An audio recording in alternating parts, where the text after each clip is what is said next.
Today, the Southeastern Conference Game of the Week features a battle of unbeaten, nationally ranked teams. Number 1 Florida and number 12 LSU.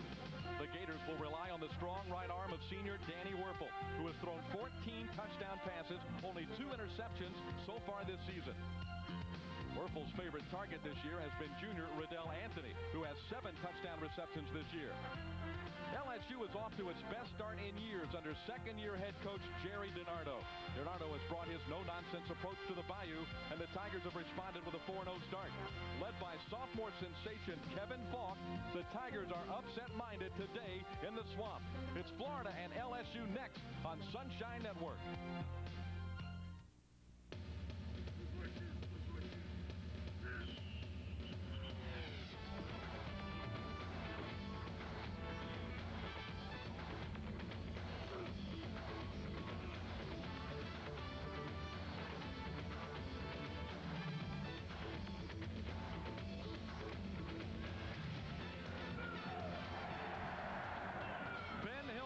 Stadium on the campus of the University of Florida, one of the most intimidating venues in all of college football.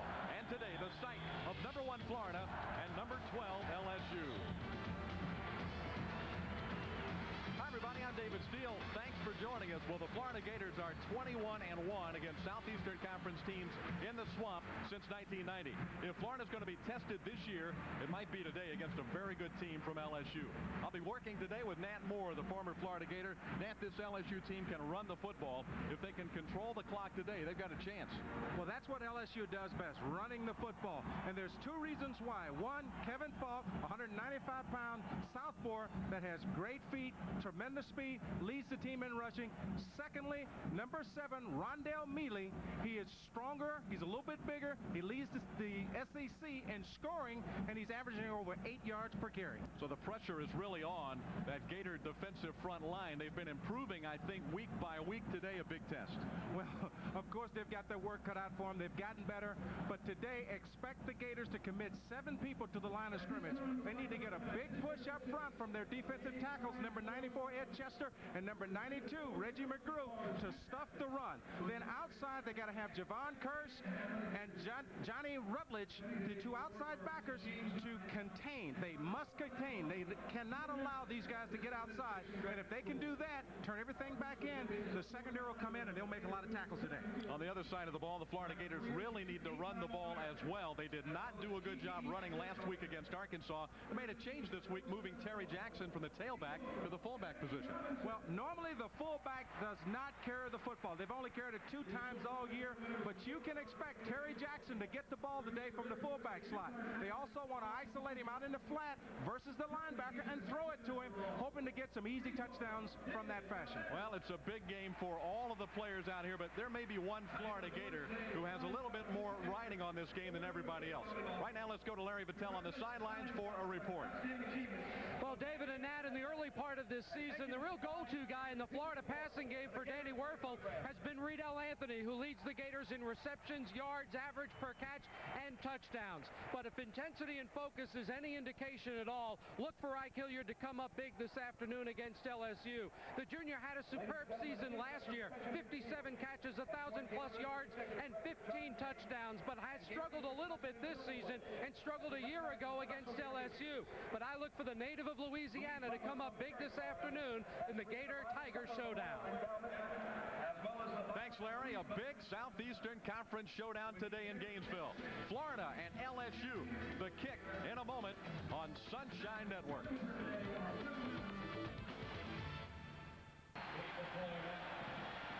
The Swamp is filled to capacity, and it is rocking early today. The big Southeastern Conference game, Florida and LSU, a matchup of undefeated teams in the Southeastern Conference. Steve Spurrier, 21-1 against SEC teams in the Swamp. They only lost to the Auburn Tigers a couple of years ago. Florida was ranked number 1 in the nation on that Saturday afternoon in October. And Steve Spurrier hoping that his team can respond against a very fine LSU football team. Wade Ritchie, the junior from Carencro, Louisiana, will kick off, and the Gators have Jacquez Green and Riddell Anthony standing deep at the goal line. LSU won the toss of the coin, and they elected to defer to the second half. So Florida wanted the football to start this game. This is a big sequence, I think, Matt, more for both teams. If LSU can stop the Gators, that really swings things early in their favor. I look forward to LSU really coming out after them. Sending the linebackers and doing a lot of blitzing as we get an errant kick here. Gators get the football in good field position. So Florida will take the football on its first possession. As you look at Danny Werfel, the senior from Fort Walton Beach, who has completed 62.5% of his passes and really has been right around that percentage throughout his football career. He holds 32 records, whether it be Southeastern Conference, University of Florida, or NCAA. 32 different passing records this young man possesses, and he is just a solid candidate for the Heisman Trophy this year. Finished third in the balloting last season as a junior. Werfel has all day to throw the ball, and Ike Hilliard is all alone in LSU territory. Down he goes at the 40-yard line, and a penalty flag is thrown. Well, David, they caught him in a zone defense. Ike Hilliard running a square in. Riddell Anthony doing a good job of clearing through the middle, getting that free safety out of there. Easy catch and throw. And we had a face mask pull by freshman Mark Roman. You look at Florida's offense. Dwayne Mobley will start at fullback, but we'll see Terry Jackson in that position today. And of course, the Gators are loaded at the tailback position. The offensive line really anchored by the center Jeff Mitchell, the two tackles Pillar and Young, very young in the guard spots, and that'll be a key to watch as LSU has some big, tough people up front that could give those young offensive guards some problems today. But after the face mask, the Gators are 1st and 10 at the LSU 35-yard line. Handoff to Williams. Eli about 10 yards to the 25 of LSU. Alan Stansberry, a linebacker, number 43, was there to close in on Elijah Williams. There's that front four. Williams, Theo, has 5 quarterback sacks already this season, so he's a big play man on that end position. Their linebackers very sound, with Stansberry a senior, Rogers a senior, Charles Smith a freshman, but very talented. And in the secondary, this is a solid group. Seniors Walker on the corner, Donaldson a junior, and then 2 youngsters at the safety position, Roman and Hill.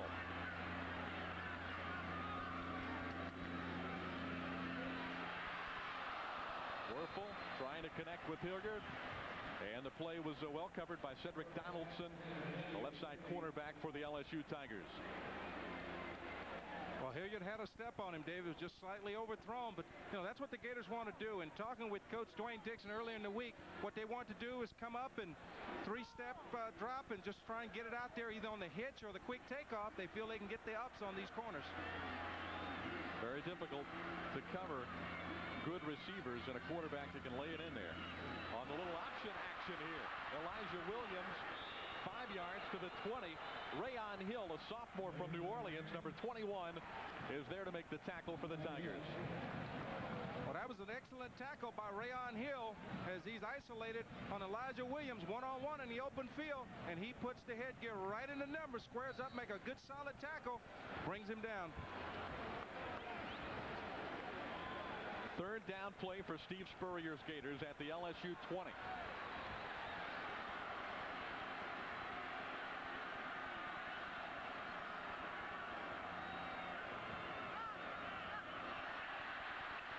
Flag down, and Jaquez Green stumbled off the line of scrimmage. The pass is incomplete, but let's see if LSU was in the neutral zone or if they were drawn offsides by the Gators. Good voice flexion by Danny Werfel, was able to pull him across, but the Tigers got lucky on that play because the Gators went through with the play, and if Jaquez Green does not lose his footing, he catches it on a slant. He's into the end zone.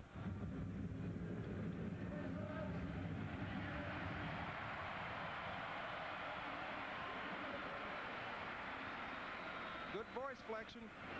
Danny Werfel does a good job year-round of using his cadence to pick up extra yardage, and he just used it to get a cheap 5, giving him a good 3rd and short situation.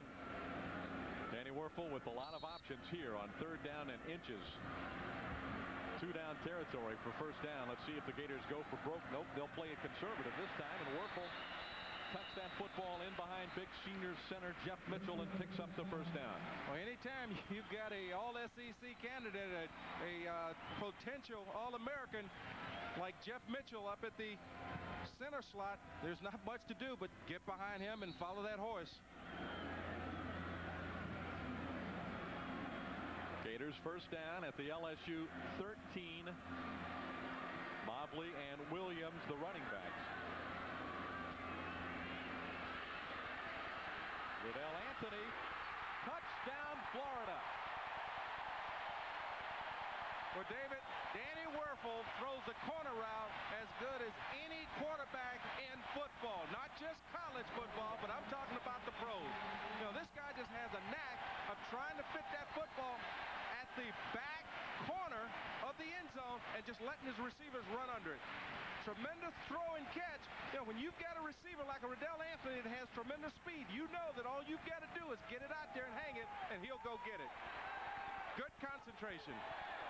And just a beautiful throw by Danny Werfel, his 15th touchdown pass of the year, and still only has thrown 2 interceptions this season. There's the extra point by Bart Edmiston.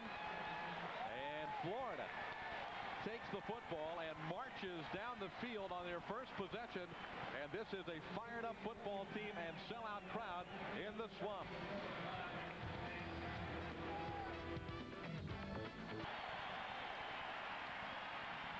We're early, but the Gators are on the scoreboard. And for the 6th straight game, Florida has scored a touchdown on their opening drive as we take another look, Nat Moore. Just a little play-action pass, and he's looking out to his left side for his favorite receiver all the way, Riddell Anthony, and has plenty of time to get the ball in his hands and get his feet down. Good execution by the Gators. The scoring drive, very impressive. Soft touch of Danny Werfel. Good blocking up front. Little option action, little option play, one of those 6 plays on that drive. So Steve Spurrier showed them a couple of different things on their opening series. LSU's got to be reeling a little bit defensively when the Gators come out and stick it right down their throat. Well, you know, LSU had the opportunity to take the football, but they wanted to kick it away and play defense, hopefully get the ball in good field position. They find themselves down 7-0 before they get the football. Will kick off. There is a stiff wind out of the northeast, and it's going to be at Teague's back as he kicks this way. And with the help of that 15-mile-per-hour wind, Matt Teague kicks one deep, and LSU will bring the ball on out to the 20-yard line. Let's check with Larry Vittel. Larry? Well, David, you were just talking about the wind, and that is going to be a factor today in the ball game. Kind of blowing out of the northwest the way it feels down here, but when you get near the end zones, you get a swirling effect. It seems like it's always in your face, but the wind did favor Danny on that fade route to Riddell. It favored Matt Teague on the kickoff. LSU doesn't want to have to throw. If they do have to throw in this first quarter, they're going to have to throw into the wind. LSU's first possession. Quarterback Herb Tyler. Tigers trying to run the ball, and look at those orange helmets. Javon Curse. Lawrence Wright. As you look at Herb Tyler, has had a pretty good season, the sophomore from New Orleans. Completing 58% of his passes. 6 feet, 194 pounds. This guy took over last year after the injury to Jamie Howard and has been 8-0 as a starter. Well, he's done the job of doing the things to help his team win. You see the 4 interceptions, but those 4 interceptions have not hurt him so far, and you know that's what he's tried to do. Hand the ball off to the guys that run well with it. Don't throw it much. Don't cause problems. Well, you talked in the open, Nat, about the Gators lining up 7 and 8, and that's what they've done the first 2 plays. And LSU has had no chance to run the ball as Chester and Rutledge made the stop. You look at LSU's offense, there's their backfield. Fought very good. And the fullback, Tyler, also can grab the ball and run with it. Their receivers are very good. Their offensive line sound on the tackles. Bordelon and Wells, outstanding seniors. And LSU is looking at 3rd down and 10. Swing pass to Falk. They try to get him out in the open field, but that Gator speed and pursuit is just too much. Lawrence Wright and Fred Weary were all on top of the play. Well, that's something that the LSU Tigers didn't have to contend with last year. Last year, they didn't have a Javon Curse and a Johnny Rutledge at the linebacker slot, and these guys can run, David. We talked about at the top of the telecast that they want to try and keep everything inside, and if not, then they've got to be able to get to the sideline and make the tackle. Florida's defense, as we said at the top of the program, improving week by week. Chad Kessler, the junior from Longwood, Florida, the Orlando metropolitan area. Jacquez Green turns the corner. We got a flag down, though, as Green steps out of bounds at the 34-yard line. A block in the back, I think, after a 25-yard return. But I think John Xnitis might have blocked an LSU player in the back, and that is going to be the call.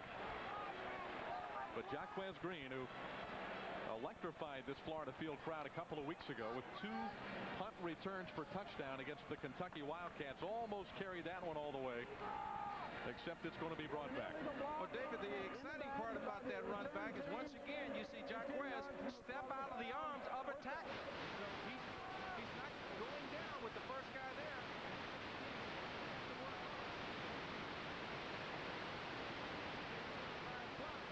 They're all working hard trying to spring Jacquez.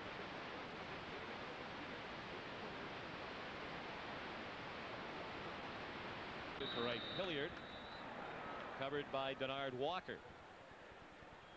We mentioned that Riddell Anthony has been on a roll lately.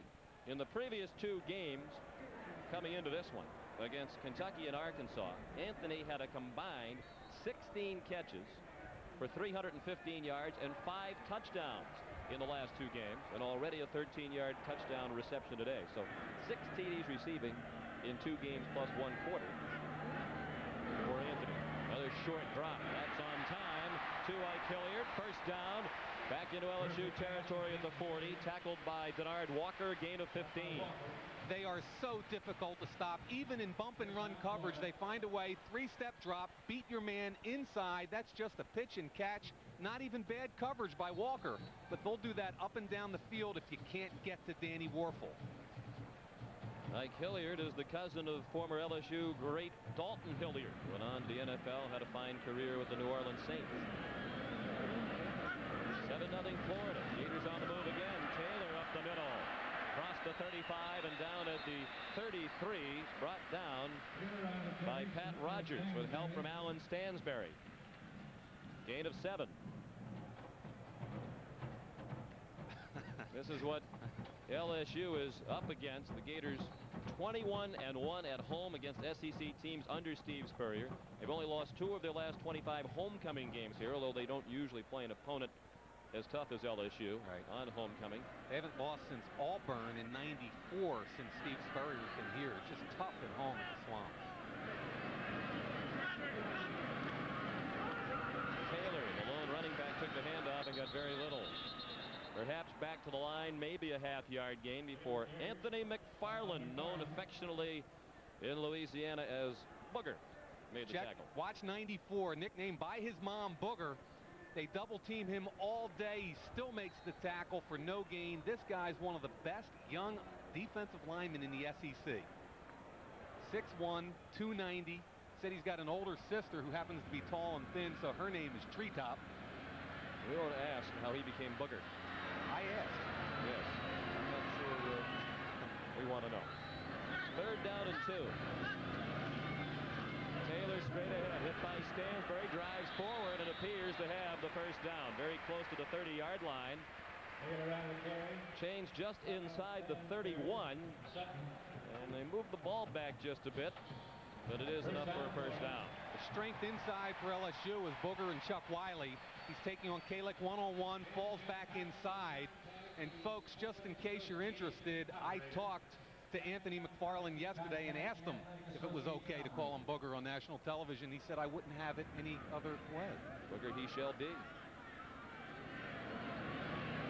7-0 Florida. Gators second possession and on the move again. Wuerffel wants it all, and it is incomplete. Overthrown. Intended for Ike Hilliard. There was contact, but that ball was going to be long. Even if Hilliard had stayed on his feet, it was not catchable. Therefore, no interference against Denard Walker. Bottom right of your screen. This is just incidental contact. Their feet get caught. This is not any attempt by the defensive back, Denard Walker, to stop them. And as Sean already mentioned, it's probably uncatchable anyway. Florida alone atop the Eastern Division of the Southeastern Conference, having already handled Tennessee. Expected to give them a run for the championship in that division. The pass incomplete. A little bit behind Riddell Anthony. Greg Hill had the coverage. Hill has several friends on the Florida team, and they've been exchanging some trash talk back and forth in a good-natured way. In a very good-natured throughout way. the week. That's right. Gators told him to bring all 125 of his pounds here for the football game today. He said, if I weigh 125, they'll get all of it. And Hilliard's a Louisiana kid, and his girlfriend plays basketball for the women's team at LSU. Hilliard doing most of that talking in the direction of Greg Hill. Third down and 10, a blitz, and they have Werfel back at the 40-yard line. Alan Stansbury first there. Pat Rogers there to help finish Werfel off.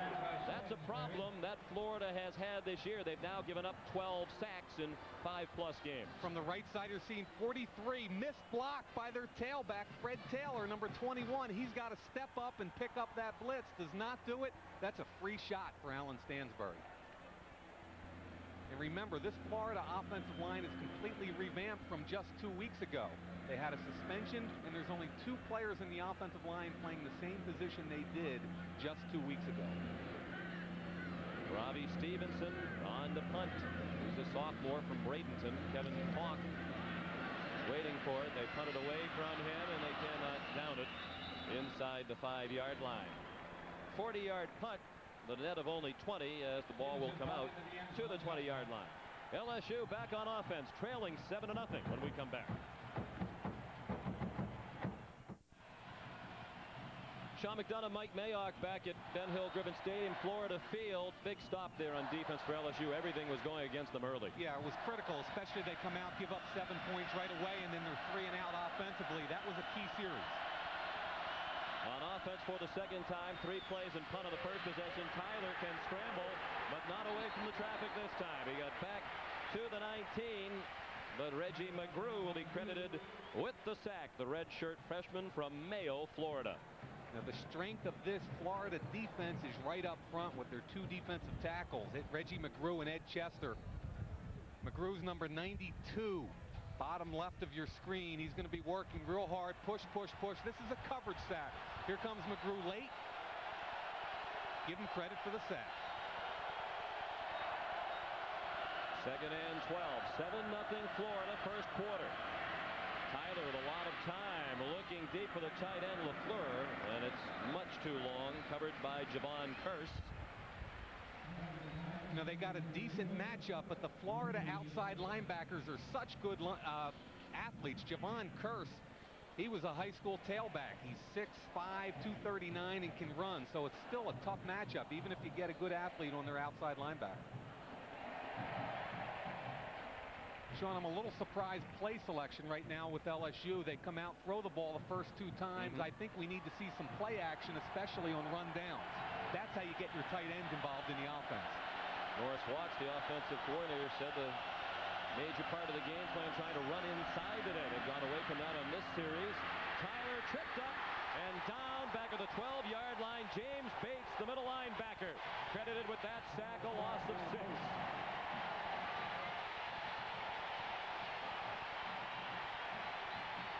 They were trying to run a smash pattern underneath to Chris Beard. 5-step drop. The defensive end, Tim Beauchamp, drops off in a zone blitz look. He picks up the smash pattern. Nowhere for Tyler to go. He's not one of those quarterbacks who can go 2 or 3 receivers. He's not a drop back guy. Kessler with a very short first punt. And this one is high. And fielded on a couple of bounces by Jaquez Green, and he is taken out of bounds at the 47. Crowd wanted a flag for hit out of bounds, but the tackle started well inbounds. A 47-yard punt, a 6-yard return. Back to Gainesville in a moment.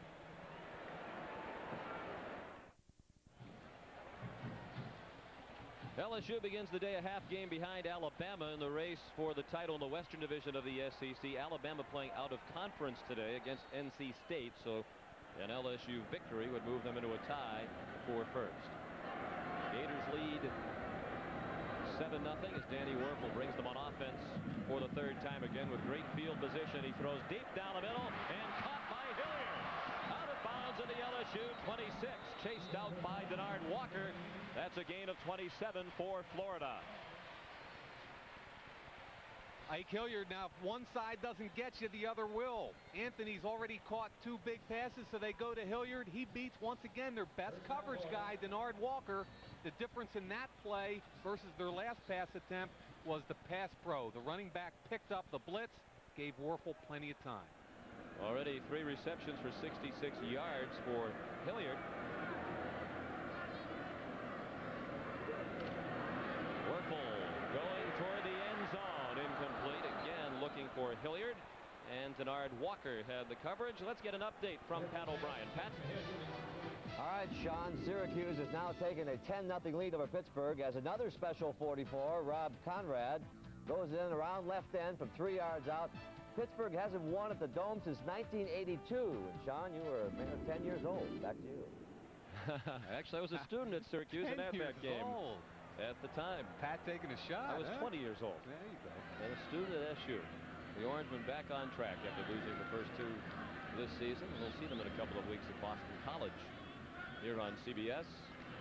Werfel 4 out of 9 passing, going to the air again and through the hands of Hilliard. That had touchdown written all over it, but Ike Hilliard couldn't gather it in, and Walker is getting a workout running up and down the field with Ike Hilliard. Walker's tired, isn't he?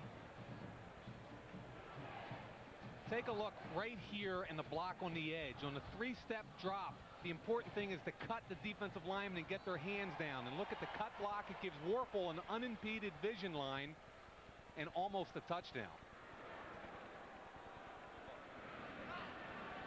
Travis McGriff, number 3, has checked in as an extra wide receiver for Florida. The lone back is Terry Jackson. We'll see some time today at tailback and fullback. Short drop, pass caught. First down, Florida. Riddell Anthony tackled by Greg Hill. Late flag thrown where the tackle was made at the 14-yard line. If the play stands, it's a gain of 12 and a first down. And it's a face mask tacked on to the end of the play. Second face mask early in the first quarter. A couple of buddies on each other. We've got Anthony, that's Hilliard on Hill. Taking candy from a baby. 3-step drop, little 6 or 7 yard pass, looking for the run after catch. How do you do it with those guys? Riddell Anthony on the catch.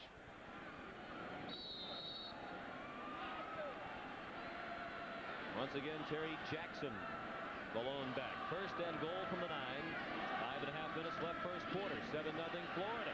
Trying to make it 13, and it's incomplete. Jaquez Green juggling it apparently as he went out of the back of the end zone.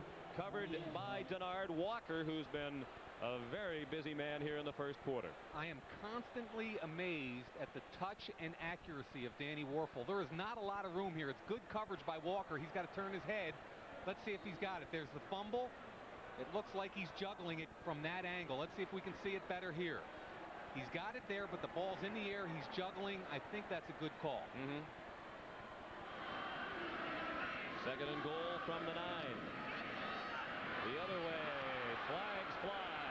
It was intended for Hilliard, and there was bumping in the end zone by Cedric Donaldson, and it appears he'll be called for pass interference.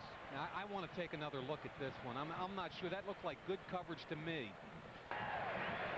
Interference on the defense. The ball will be placed on the 2-yard line. First and goal. Let's see if he makes a bona fide effort to get to the football. See, that's where you get beat. If you're a defensive back, you've got good coverage. You have to turn around and look for the football. If you look, they won't call that. All you've got to do is get your head on a swivel and look around, and it's a good play. But if you don't look, they throw the flag every time. First and goal from the 2. Florida leads 7-0, and it is Terry Jackson stopped short of the goal line. Anthony McFarland to the bottom of the pile. as good an offensive mind as there is in the country right now. Watch number 94 right here. That's Booger McFarland. Double team. Look how strong he is. 6'1", 290 pounds. Beats the double team and makes the tackle in a goal line situation. That's why he was the SEC Freshman Defensive Player of the Year.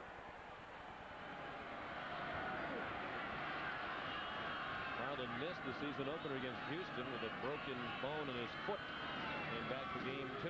Jackson pounding down to the goal line, and he is short of the end zone. Mike Sutton with the primary hit for LSU. So Terry Jackson with a couple of tries can't get it in from the 2. LSU defense is used to smash mouth football because they see it with their LSU offense every day in practice. Good job up front by Wiley and McFarland. Mike Sutton comes in and makes a tackle. 8th play of the drive for Florida. 3rd and goal. Werfel, touchdown.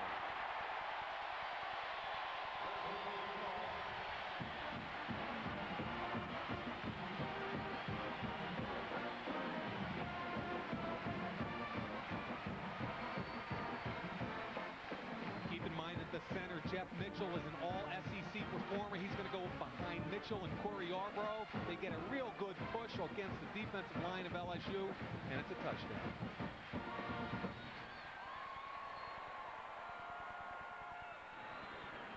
Edmiston to try the extra point. With his first conversion today, he hit 104 in a row, and he adds to his Florida record with 105 straight. And it has been all Gators here in the first quarter, the #1 team in the country, leading 14-0.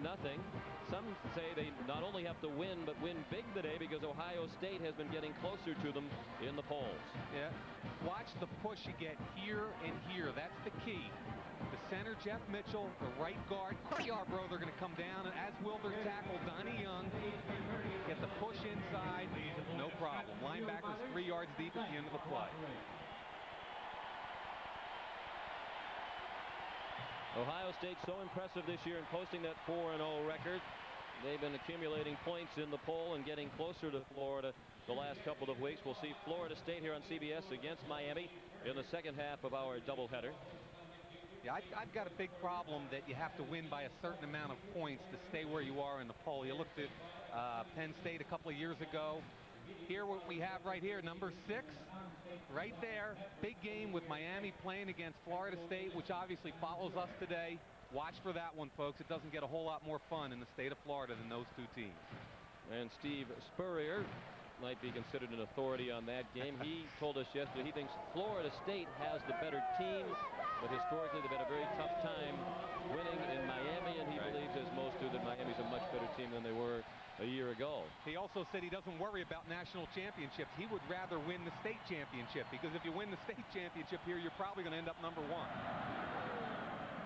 Matt Teague with another unreturnable kickoff. It's his 46th kickoff of the year, and half of them, 23, have resulted in touchbacks. Here's Pat O'Brien. All right, Sean, Northwestern, winner of 10 straight conference games, takes a 7-0 lead over Minnesota, as who else? Darnell Autry scores 1 yard out.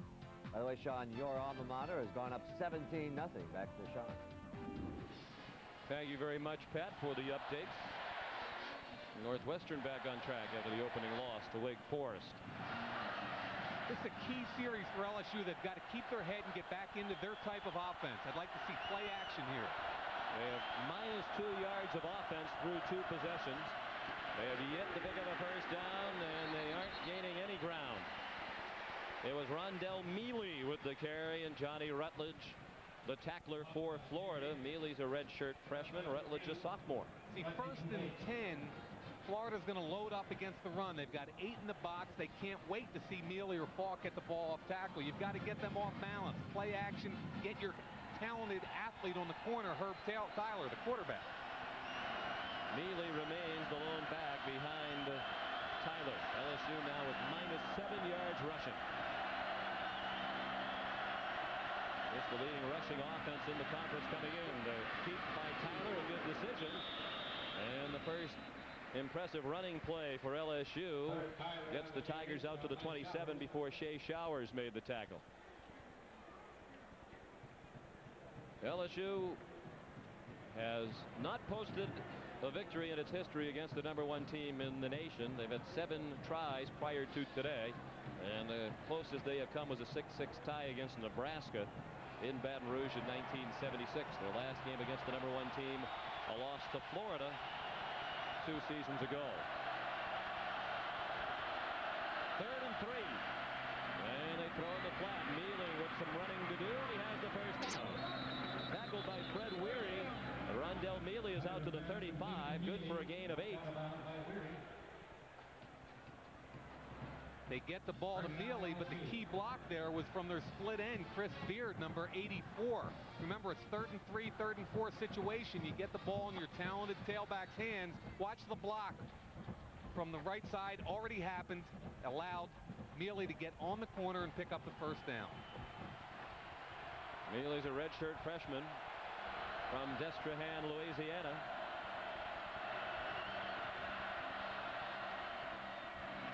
And the handoff goes to Mealy, and he gets nothing. Back to the line, and that's all. Buried by the center of the Florida defensive front. Mealy on the carry. Out by Bates. Well, I really would like to see play action on first down. Florida's just loaded up. 8 people in the box playing man-free defense. Here's Big Ed Chester. Yesterday, Bob Stoops, the defensive coordinator, said of all the players on his defense, Chester's probably playing the best football right now. Well, he's got huge big play potential. He's one of those defensive tackles at 275 that actually can fly to the football. Florida leads 14-0. 2:17 left in the first quarter. They came on a blitz. Tyler able to get it away, looking for Savoie. Caught!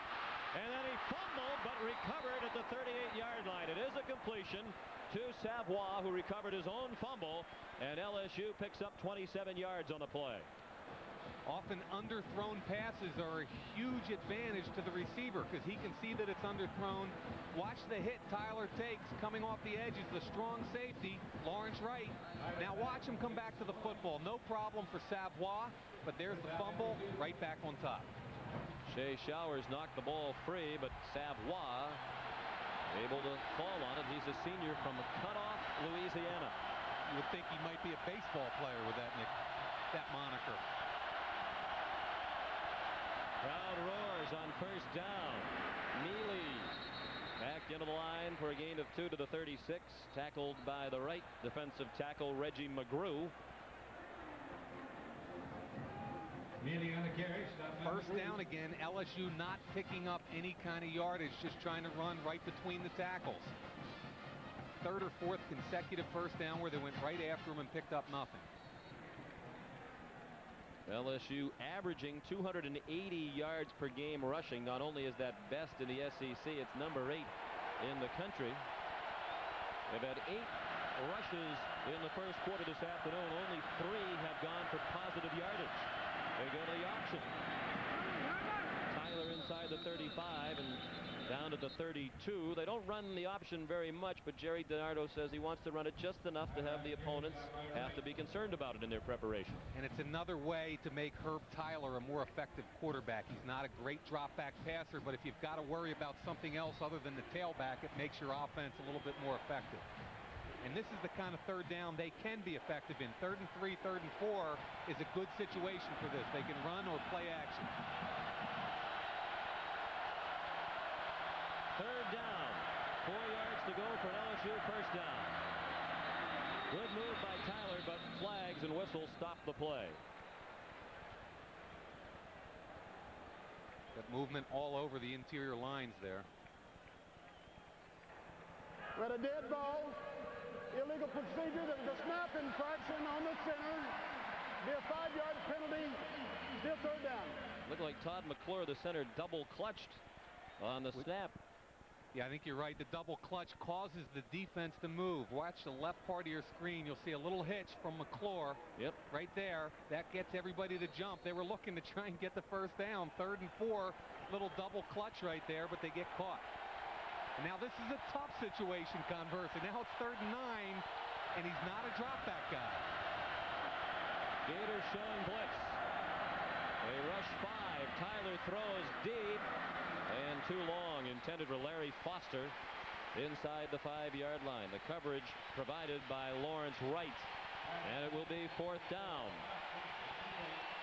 Second half of our CBS Sports College Football doubleheader.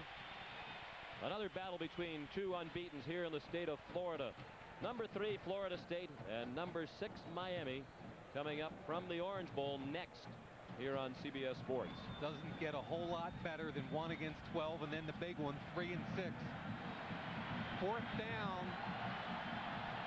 Quarterback still in the game. 4th and 8. Looks like they're going for it here in the first quarter. And Tyler wants a timeout. It's a tough call because the ball's on the 37-yard line. If you punt and kick it out of the end zone, you only pick up 17 yards net. Back for the final 5 seconds of the first quarter in a moment.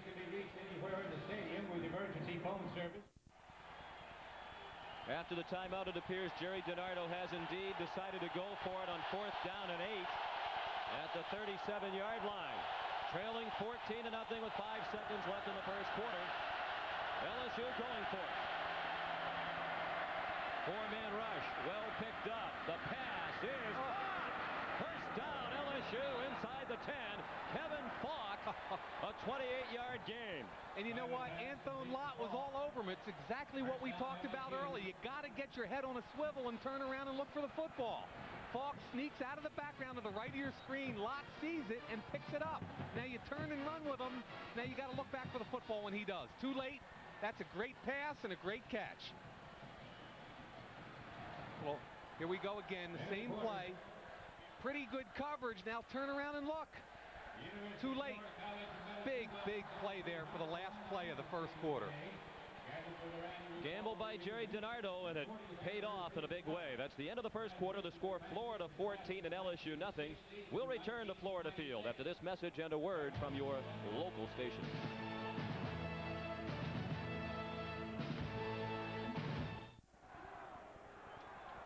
Sean McDonough with Mike Mayock and Gus Johnson back at Florida Field after one quarter. Florida leads 14-0, but on the final play of the first quarter, LSU converted on 4th down and 8. And here is the 10th play of this drive, which started at their own 20. Defensive coordinator Bob Stoops is not used to his defense being out on the field for 10-play drives. Great handoff. Tyler fumbled and fell on the football back at the 12-yard line. It was knocked out of Herb Tyler's hands by Javon Curse. I think Bobby Stoops was reading their mind, talking about play action on 1st down. First time they come with naked bootleg. Curse is coming off the corner. Good job by Lawrence Wright keeping him inside. Runs him right back into Curse. Strong safety number 4 forces him back inside. And then the great pickup by Javon Curse. There's Mealy behind Tyler. They run the option to the right. Mealy has to do some work.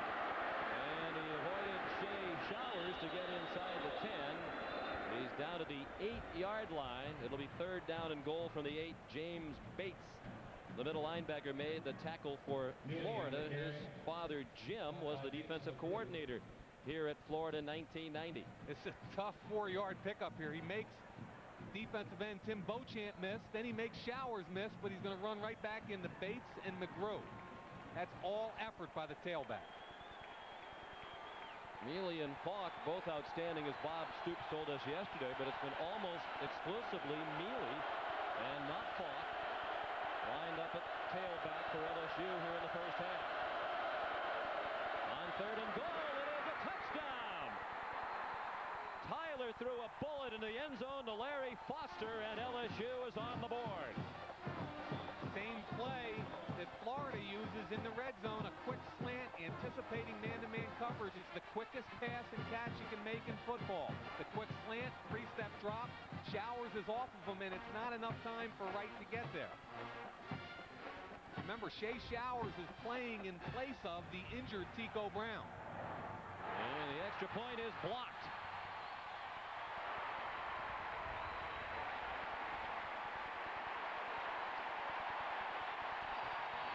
Looked like Javon Curse blocked the extra point.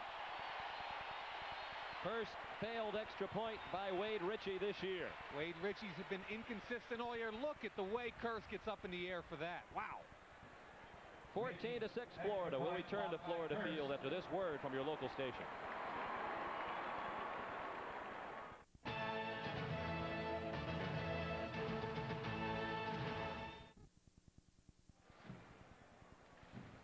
LSU got the touchdown, but not the extra point as Javon Kearse, the redshirt freshman from North Fort Myers, Florida, blocked Wade Ritchie's extra point attempt. Jaquez Green, top of your screen. Riddell Anthony, bottom of the picture, waiting for the kickoff, and aided by about a 15-mile-per-hour breeze. The kickoff goes through the end zone. Now, when you try and block a kick up the middle, the two key guys to get a push are there, and then you need a guy about 6'5" with a great vertical leap in behind. And that's exactly what happens with Javon Kearse. They get the push inside. He elevates and gets a piece of it. That's a big, big play, a 14-6 score. This is by far the worst field position to begin a possession for Florida. Previous worst start was at the Florida 35. They're at their own 20 as Werfel brings them to the line.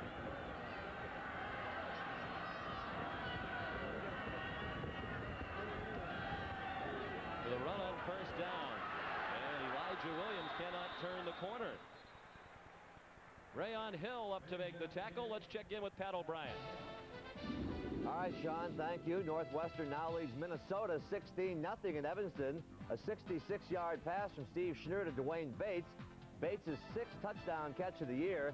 They missed the extra point. They later added the field goal. A big first quarter for Northwestern, 16-0. Back to Sean and Mike. And a big season for Coach Wacker and the Gophers. Better season for Northwestern. Coach Wacker trying to keep his job. 3-1 going into that game. Werfel scrambles, has a first down and much more. Out of bounds along the sideline near the 40. Danny Werfel pushed out by Pat Rogers, but it's a gain of 18 for the homestanding Gators. Danny Werfel 6'2", 209, and runs better than people give him credit for. Watched him in practice the other day. He runs about 4.6, 540. He feels the pressure, steps into the pocket, and now he's going to beat Booger McFarland to the sideline. And let's see where he steps out right there. Right around the 39, 40-yard line. 12:49 remaining second quarter. Gators leading 14-6, and they've dominated their opponents in the second quarter this year. They 91-19, their advantage in the second quarter. This is, if you're LSU, this is where you got to be real careful, because Florida generally separates right now. Gator soccer team returns home this Saturday, October 19th, take on conference rival Mississippi State. Report. See you later. Back to you, Sean and Mike. Thank you very much, Pat. Welcome back to Gainesville, everybody. The big play of the football game so far here remains that 4th and 8 conversion by LSU. Yeah, you've got to give Jerry DiNardo some credit. 4th and 8. We didn't know whether he was going to punt, what he was going to do. He ends up going for it. A big conversion to Marshall Faulk to set up the touchdown. Werfel play action. Wide open in the flat. Terry Jackson into LSU territory, and a first down for the Gators at the 40-yard line of the Tigers. Rayon Hill made the tackle, but busted coverage by LSU. Terry Jackson was all alone. It's a gain of 20. Terry Jackson adds a whole different dimension coming out of the backfield. He can play fullback, he can play tailback, but the one consistency is he can catch the football coming out of the backfield. Werfel once again senses the heat. Chuck Wiley in his face, and look at the touch. Doesn't get any better, folks. Elijah Williams, the lone back behind Werfel, and he was up close. Werfel again with all kinds of time, has his man. First down to Riddell Anthony. Bernard Walker made the tackle, but Florida has a first down just inside the 27-yard line, a pickup of 14. Werfel to Anthony. I said in the open, I thought Florida had the 3 best wide receivers as a trio of anybody in the country. Watch the physical nature. He works off Walker, makes the separation, catches the football. There aren't anybody better in the country than those 3, Anthony, Hilliard, and Green.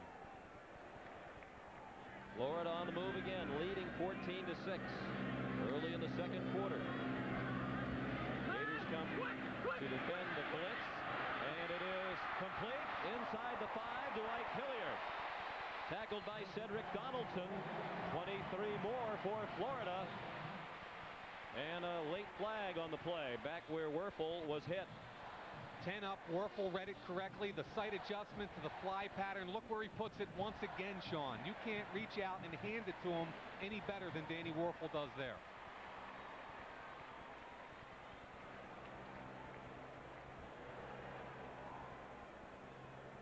Rayon Hill out of the game on 1st and goal. They might have hit Werfel late. You got rough from the passer on the defense. The pass was caught. The penalty is half the distance to the goal. First down. Adds injury to insult here. Real late. Rayon Hill, number 21. You can't take that shot.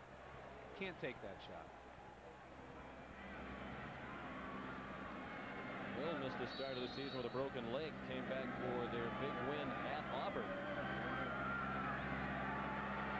1st and goal from the 2. Jackson head down and bowled his way into the end zone for a touchdown.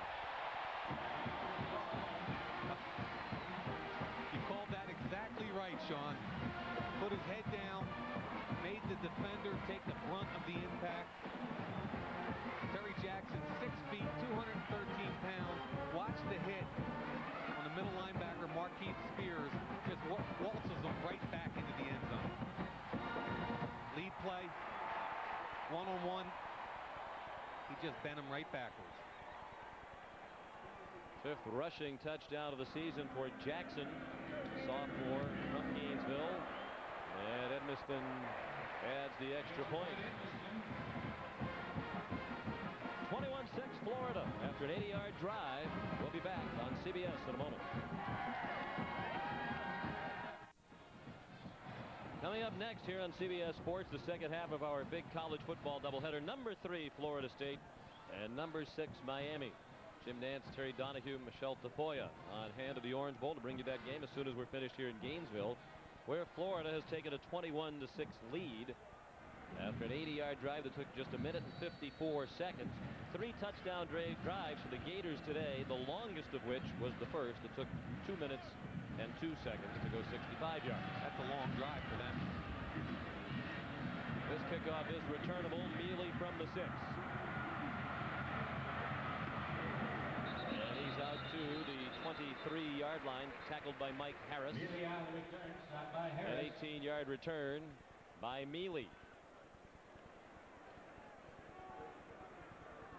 Now, it's tough to run a ball control type offense, Sean, when you can't get it done on 1st down. They've had 5 first downs so far this game. They've got a grand total of 0 yards. They've got to be more efficient on 1st down.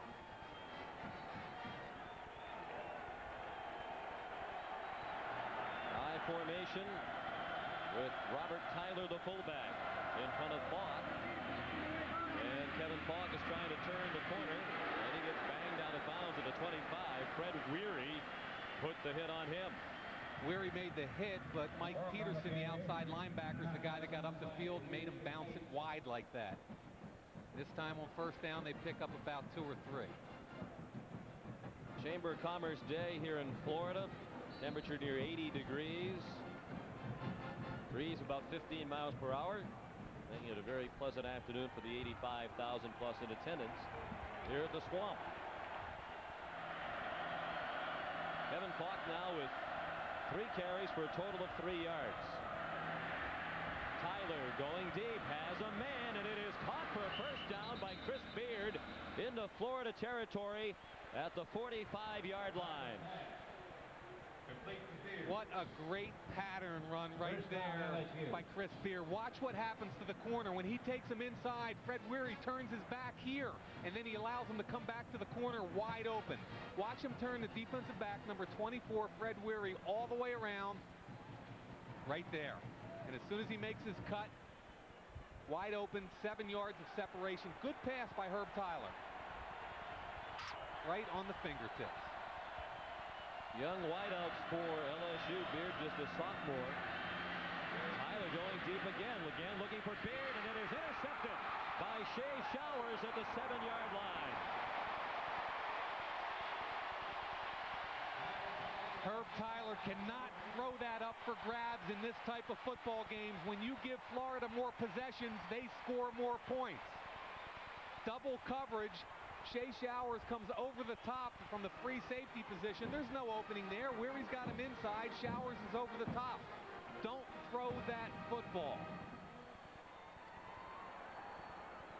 First interception of the season for Shea Showers. It makes 4 from that position, though, because he's replacing Tico Brown, who had 3. Brown was the starter at free safety, but injured his knee versus Kentucky 2 weeks ago and is expected to be out 4 to 6 weeks. Jackson and Taylor in the backfield. It's Fred Taylor with a big hole. Taylor across the 20. And tackled from behind at the 36-yard line by Rayon Hill. A gain of 30. Taylor's quite a story. Came back from a 3-game suspension to put himself squarely in the middle of the tailback position. Watch the block by the fullback, Terry Jackson, on the edge right there. Creates the opening. No arm tackles. Mark Roman misses the arm tackle, and it's up to Rayon Hill to chase him from behind. Taylor now with 4 carries for 41 yards. Taylor, the ball carrier again. The junior from Belglade, Florida, tripped up by Greg Hill after a short game, perhaps a yard. Second down and 9 upcoming. I asked Steve Spurrier about what he was going to do with this embarrassment of riches at tailback. He's got 3 or 4 guys that have been averaging 5 to 7 carries. He said, Mike, I need one guy to step up and separate. I want to get one guy, either Elijah Williams or Fred Taylor, 20 to 25 carries. And it looks like today it could be Taylor. Florida leads 21 to 6 from their own 38. Werfel's pass caught, and a great job of hanging on to the football by Ike Hilliard. He took an immediate hit, but it's a gain of 12 and a first down out at the 50-yard line. Cedric Donaldson there just as the ball arrived. Top of the screen, inside slant again. Good hit by Donaldson. Look at the ability, though, of Hilliard to hold on to the football. That's why I like these wide receivers. They can run, they can get off bump and run coverage, and they hold on to the football once they're hit. Mentioned Ike's cousin, Dalton Hilliard. Ike's brother, Ivory, played defensive back at LSU. 91 through 94, and they talk on the phone just about every day. Werfel, short drop, looking near side. Anthony has it inside the 25, and taken out of bounds at the 20 by Denard Walker. And the Gators are making it look easy. That's a 30-yard game. That's just pitch and catch. Everybody took that play off except for the one wide receiver that he's going to hit. 1, 2, 3, throw it on time like Werfel always does. Now watch the catch by Anthony right over the shoulder. You know, Denard Walker has been beat several times today, but the coverage has not been horrible. Very efficient once again today is Danny Werfel, who already is the NCAA all-time leader in career passing efficiency, bettering the mark of Ty Detmer. Gets a big start for Philadelphia this week. Gaping hole for Fred Taylor. And he's down near the 10-yard line. Mark Roman, the free safety, forced to make the tackle. You get that defensive line in a pass rush mode, and then all of a sudden the quick hitter off the right side, wide open for Fred Taylor. Taylor led Florida in rushing as a true freshman in 1994, had nearly 900 yards rushing, but then had an injury-marred season last year, injured his knee in Game 7 against Georgia, and missed the rest of the year. So he's battling back for playing time, as Mike mentioned a moment ago. And they're sneaking number 22, Jackson, at fullback. He's usually a tailback. Taylor, that hole closed quickly, but it's good for a first down. On second and a yard, he got inside the 10 and down to about the 7-yard line, where Pat Rogers, Charles Smith combined to make the tackle. This drive for Steve Spurrier's Gators started on the Florida 7-yard line, and in just 6 plays, they've gone to the LSU 7-yard line. Any drive that lasts over 2 minutes is an anomaly in this offense. These guys get it up and down the field into the end zone, and they go. First and goal. Florida leads 21 to 6 in the second quarter. Still 8.5 minutes left in the quarter. Oh, look at they that. hand it off to Jaquez Green, and it's an easy touchdown. Great play call and great execution by the Gators. And they open up a 27-6 lead. And I saw them practice that 2 weeks ago against Kentucky, and then this week in practice, cross motion handoff to the guy in motion right behind the quarterback. Jacquez Green can just jog into the end zone.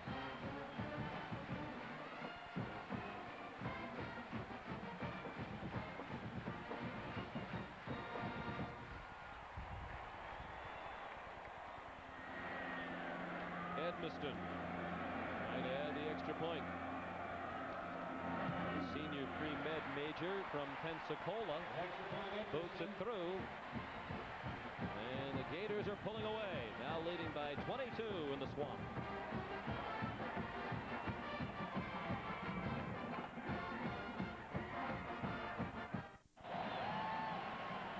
LSU came to the Swamp on a roll, riding a 7-game winning streak dating back to last year, but that streak is in serious jeopardy midway through the second quarter. The Tigers trailing by 22. It'll be Matt Teague to kick it off. He's a senior from Keystone Heights, Florida. Only 2 minutes and 42 seconds for the Gators to travel to 93 yards. For the last 2 touchdown drives, Werfel a combined 5 for 5 for 99 yards. And yet another touchback as a result of a kickoff by Matt Teague. How often do you see a guy come across the field like this and nobody pays any attention to him, but Florida's going to snap the ball right about this point, and also keep your eye on the block here on the only guy on the edge with a chance to make a play.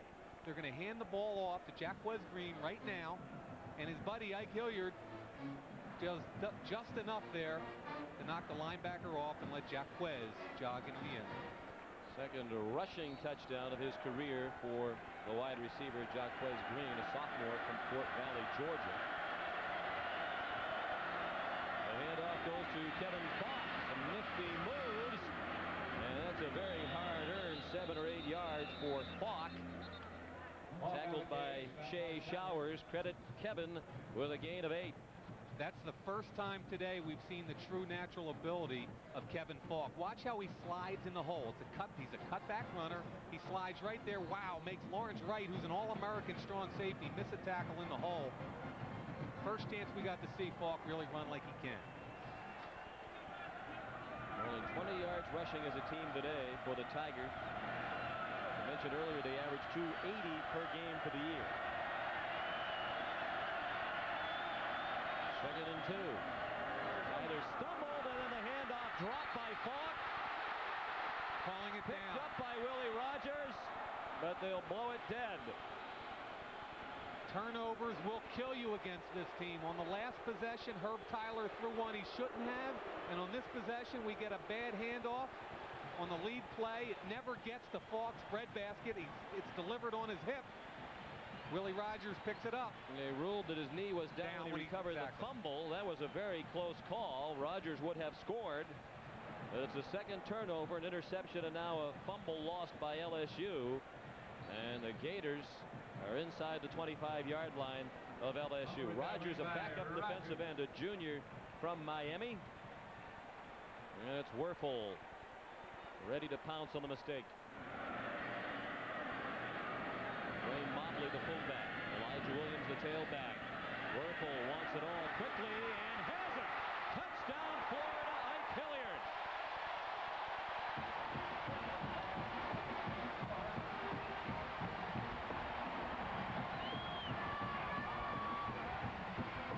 I think these LSU defensive backs are shell-shocked. This is decent coverage by Denard Walker. Doesn't get a bump, but he's running very well with them. But watch where the ball's delivered again, right on the fingertips of Ike Hilliard. Danny Werfel is so accurate with such a great touch. He will definitely get a shot at the next level. He's a player. Edmiston, 5 for 5 in extra points today. Ike Hilliard against many of his friends from his native Louisiana with the touchdown, 25 yards from Werfel. Now look what happens. Danny sees right here. He's got bump and run coverage. He's worried about the safety, so it'll be an outside release. 1, 2, 3 steps, let it go before there's even any separation. The touch, the accuracy, it's like playing flag football in the backyard, Sean. You got somebody that's pretty good, you just keep going to him.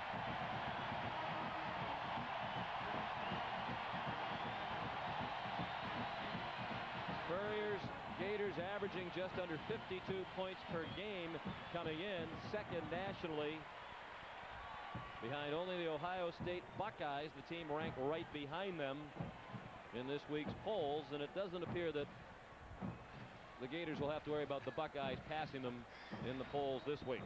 Well, so far it's about as an explosive performance against a pretty good team as I've seen in a long time. Wuerffel's been on target with every single one of his passes, with the exception of one deep out cut early in the game. After the fumble, just one play, 25 yards. It took 6 seconds. Wuerffel 6 for 6 this quarter.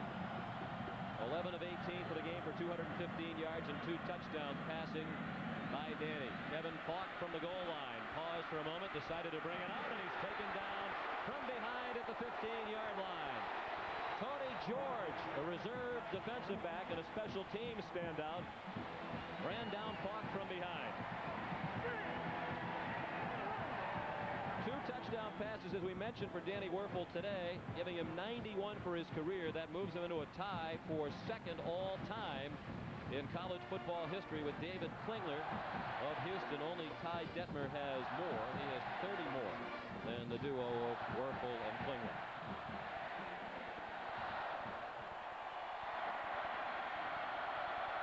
Kevin Falk, the lone back behind Tyler.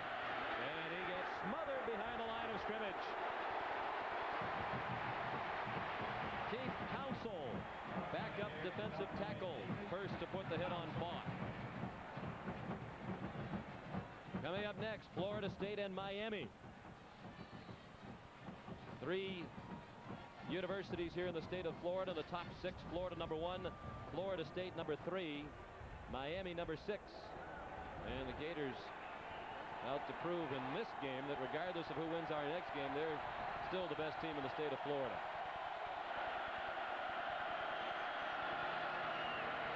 Play action fake. Tyler had some running room, elected to throw. Good play. And it's good for a gain out to the 21-yard line to Tyrone Frazier, reserve wide receiver.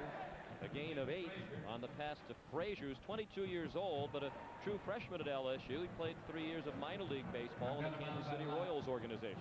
Bootleg, plenty of time. This is where Tyler's is most effective. It's Tyrone Frazier. With that kind of name, Sean, it sounds like he ought to be working out in the gym in Philly somewhere, but he's a wide receiver for LSU. Struggled to hit in the Royals minor league system, decided to abandon his baseball career. Did sign with LSU to play football out of high school. Wound up attending LSU about 3 years later than the Tiger coaches hoped he would. Timeout called by LSU. 1 remaining for Jerry Bernardo here in the first half. Half that can't end quickly enough as far as he's concerned, with the Gators leading 35-6, 6:35 remaining in the second quarter. This is an SEC battle, and there's much debate around the country about which is the strongest conference nationally this season. If you base it on records against non-conference foes, the SEC gets the nod with nearly a 71% winning percentage, 17-7 against non-conference opponents. You know, the Big 12 prior to the season started, everybody was talking about the Big 12, but they've had their noses bloodied a little bit with Arizona State obviously taking on Nebraska, Colorado losing to Michigan. I think right now the SEC's got the number 1, number 7, number 8, number 12, and number 18 teams in the country. Clearly the most dominant conference in the country, and the Big 10, they've got 2, 10, 14, and 15, so they're not far behind. Big third down upcoming here for LSU. Tigers at their own 21. They've only picked up 4 first downs here in the first half. 1 impressive 80-yard touchdown drive. They've been miserable offensively the rest of the afternoon. Third down and 4. Out in the flat. Caught by Falk. Makes a move to avoid Wright and has the first down out of the 29-yard line. Lawrence Wright had a chance to make the play short of a first down, but that's a tough task when you're trying to stop a nifty runner by Falk, like Falk, in the open field. Yeah, that's the whole point of that play, is to try and get your talented tailback on the corner one-on-one. Now Lawrence Wright, all SEC, preseason All-America. Watch the shake. There's the bake. Once again, see a Shea Showers. That's just great running ability. You can't teach that. He just has it. Falk, a distant cousin of Marshall Falk. When he first went to LSU, he told the Sports Information folks they were not related at all, but his family members informed him that Marshall is, in fact, a distant cousin.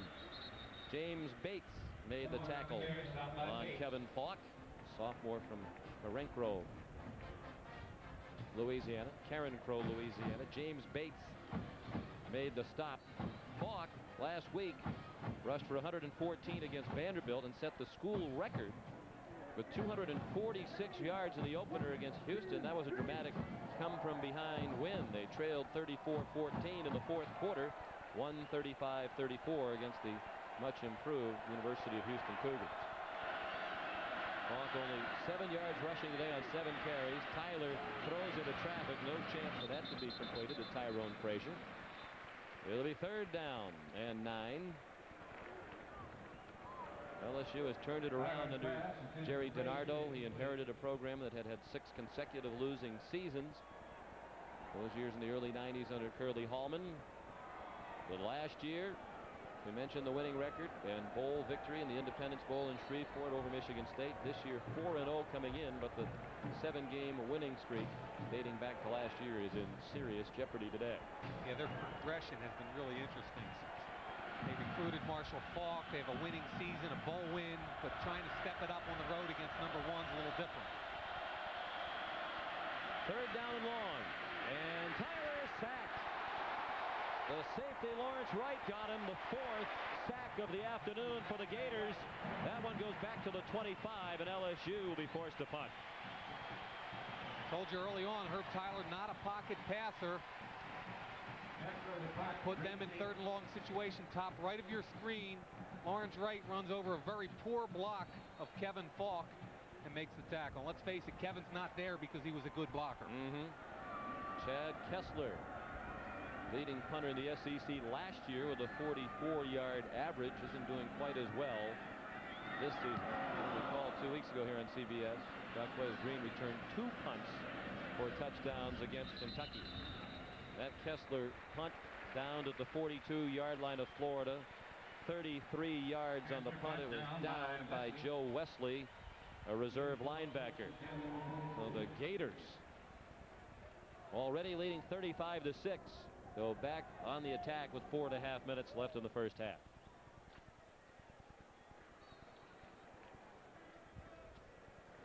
Only 1 punt and touchdowns at the end of every other possession here in the first half for Florida. The amazing thing is they all average between about 1.5 minutes and 2:10. That's how quickly they strike.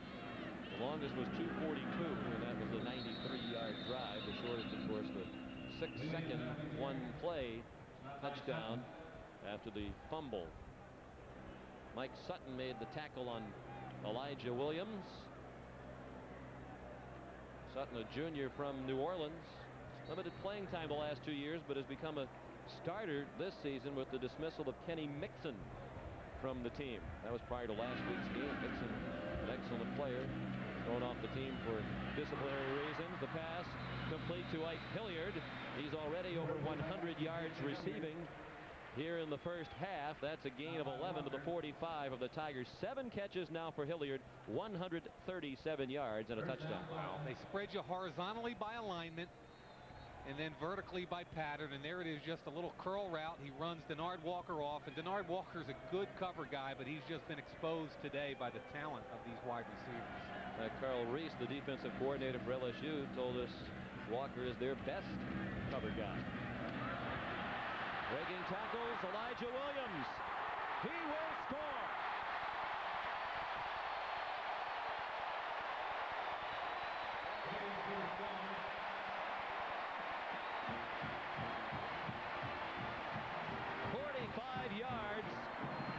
touchdown run by Elijah Williams.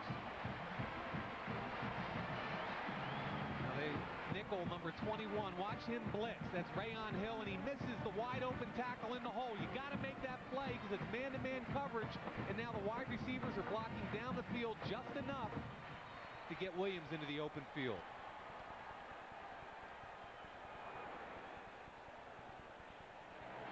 Third rushing touchdown of the season for the junior from Milton, Florida, Elijah Williams. Edmiston adds the extra point. And it's 42-6. That drive, only 3 plays, 1 minute and 2 seconds to go 58 yards. There's one guy unaccounted for in this blocking scheme. He's right here. That's the nickel back, number 21, Rayon Hill. They're going to come off tackle. Watch the miss. Right in the hole. Right there. You got a chance to make a tackle for no gain, and instead it's 45 yards and 6 points. That's how critical one-on-one tackling is. Well, it's only the second quarter. This LSU defense has to be very tired. They've spent a great deal of time chasing the Florida offense all over the field. First 4 games this season, that LSU defense had only given up 23 points in the first half combined. They've surrendered 42 today, and there's still 3:27 left in the half. The average time of the Florida scoring drives, the 6th touchdown drive, 1 minute 34 seconds. Boy, the average distance is probably about 60 or 70 yards in 1.5 minutes. Boy, the tone for the game along those lines set by the opening kickoff. Richie kicked it out of bounds. Florida had great field position at the 35. They've been working from great field position all day. And moving with ease up and down the field against a very good LSU team. Kevin Falk tries the middle, bounces off the pile, and worked very hard to get just across the 20-yard line. Well, this will not rank as a memorable moment in LSU Tiger history, but this will. 1959, LSU #1 heading into the ball game with Ole Miss, ranked #3. And LSU won the game 7-3 in Baton Rouge when Heisman Trophy winner Billy Cannon scored the only touchdown of the game, 89 yards on an outstanding punt return. It was the 19th straight victory for LSU.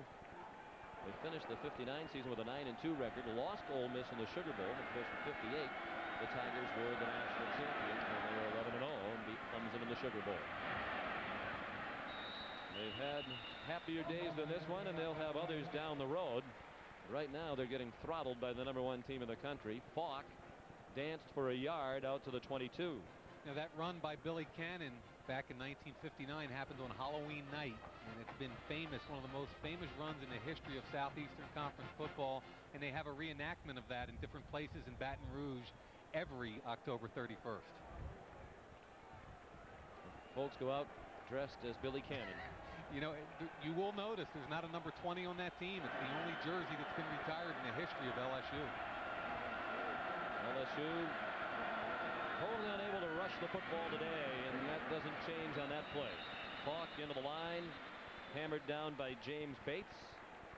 LSU came in at 4-0. The dramatic come-from-behind win against Houston. Then the hard-fought victory at Auburn with a building burning down across the street. That was their one signature win of the year so far. They're 4-0 with a great road win at Auburn. But when you have look an easy time with Kentucky, then it gets a little tougher. Mississippi State, Alabama. Yeah, but realistically, I mean, there's one game left there. November 9th, Alabama. They ought to be able to handle everyone else.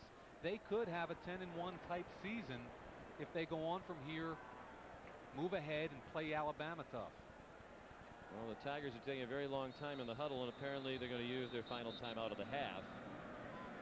With 3rd down and 6 upcoming, 1:47 remaining in the first half. Jerry DiNardo's LSU Tigers down 42-6.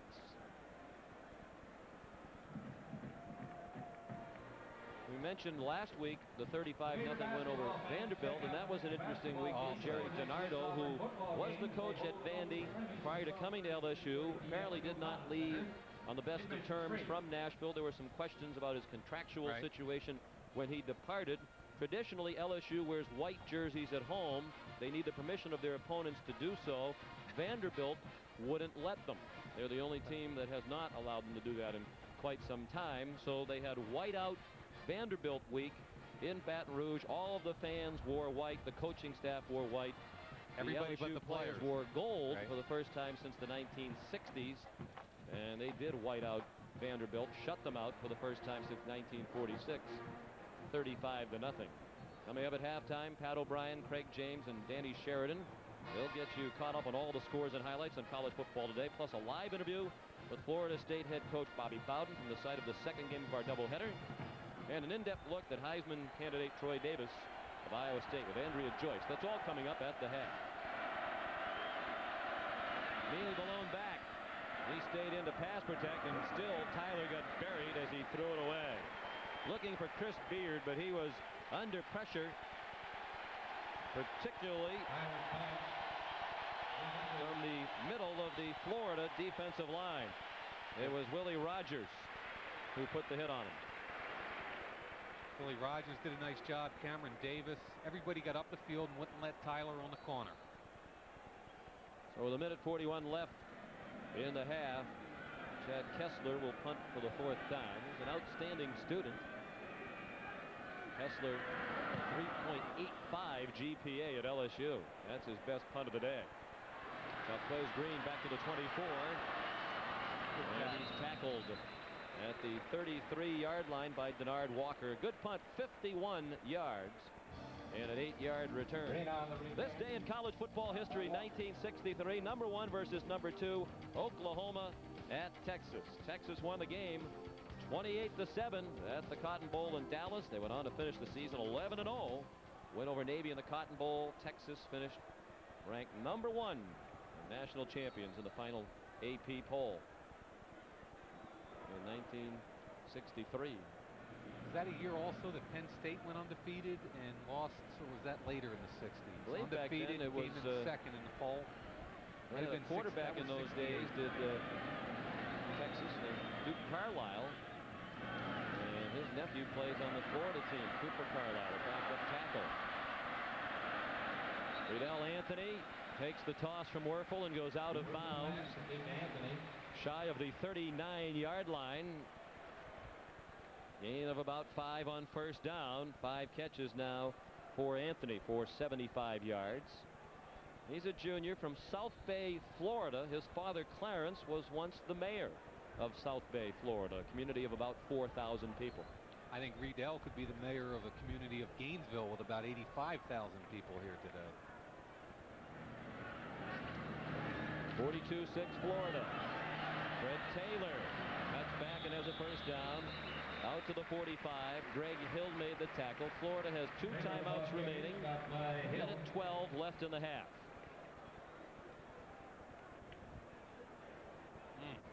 First down, Florida's going to improve on that winning percentage, it would appear today. 4th best in the 90s with 66 victories.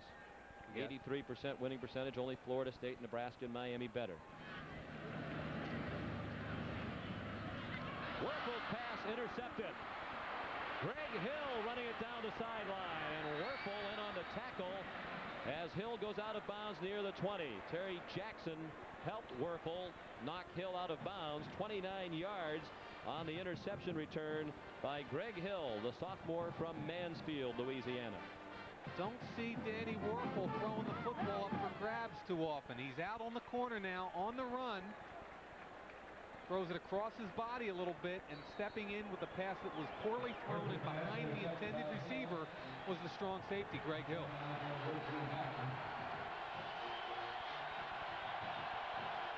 First interception of the year for Greg Hill.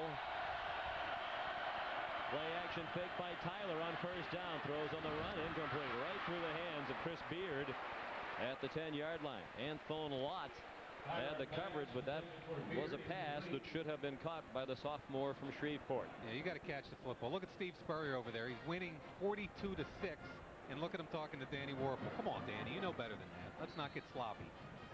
Let's not get sloppy. And here's the pass that should have been caught. Chris Beard, lack of concentration, and that's one of the problems LSU's team's going to have this year. Young wide receivers, because they lost Eddie Kennison and Shedrick Wilson, who are both in the NFL this year. Kennison, a first-round draft choice with St. Louis. Wilson now with the Houston Oilers as a free agent. Tyler avoids the pressure. Did a great job to stay on his feet, and he turned it into a gain down to the 18-yard line. Ed Chester made the tackle. LSU out of timeouts, and the clock is running down to 30 seconds left in the half. Great athletic ability by the quarterback there, but he's not real good at picking up the second and third receivers. Third down and 8, and he threw it into the turf, so it'll be fourth down. He just wanted to stop the clock without a timeout left, and 18 seconds. Yeah, but you've got it. I think Jerry DiNardo is a little upset with that. 3rd and 8, you can't bury the ball into the ground. You've got to have an ability to get up over the line, call a play, and try and get the first down. Tyler is still a developing quarterback, just a sophomore, still gaining experience. Next week we'll see the Gators again against Auburn. Damian Craig developing pretty well as a quarterback for Auburn. That's from Florida Field right here next Saturday beginning at 3:30 Eastern on CBS Sports. And delay of game now. So even after they stop the clock by throwing it into the ground, they can't get organized quickly enough. And instead of it being 4th down and 7, it's going to be 4th and 12, and this is a fitting conclusion to the half for Jerry DiNardo. Yeah, you know what? And it's growing pains with a young quarterback. He's got to learn to be in this situation, learn how to manage the clock.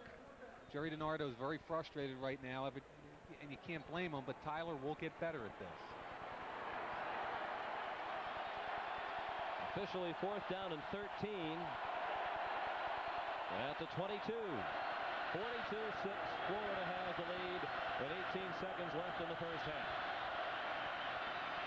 Tyler's going to throw to the end zone in a double coverage. No chance. David LaFleur was double covered in the end zone, and LSU turns it over on downs. LaFleur's probably the most highly rated tight end in the country. He's 6'7", 280 pounds. Quick enough to stretch you vertically, runs about a 4.7 40, big enough obviously to block. He's going to be a guy you see a lot of Sundays in the next few years. Should be a top 10 type pick in the next draft. One scouting combine at the moment has him rated as the best prospect in the NFL draft at any position.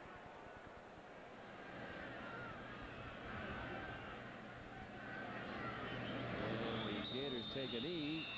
They have plenty of time to score with 10 seconds left in the half by their standards.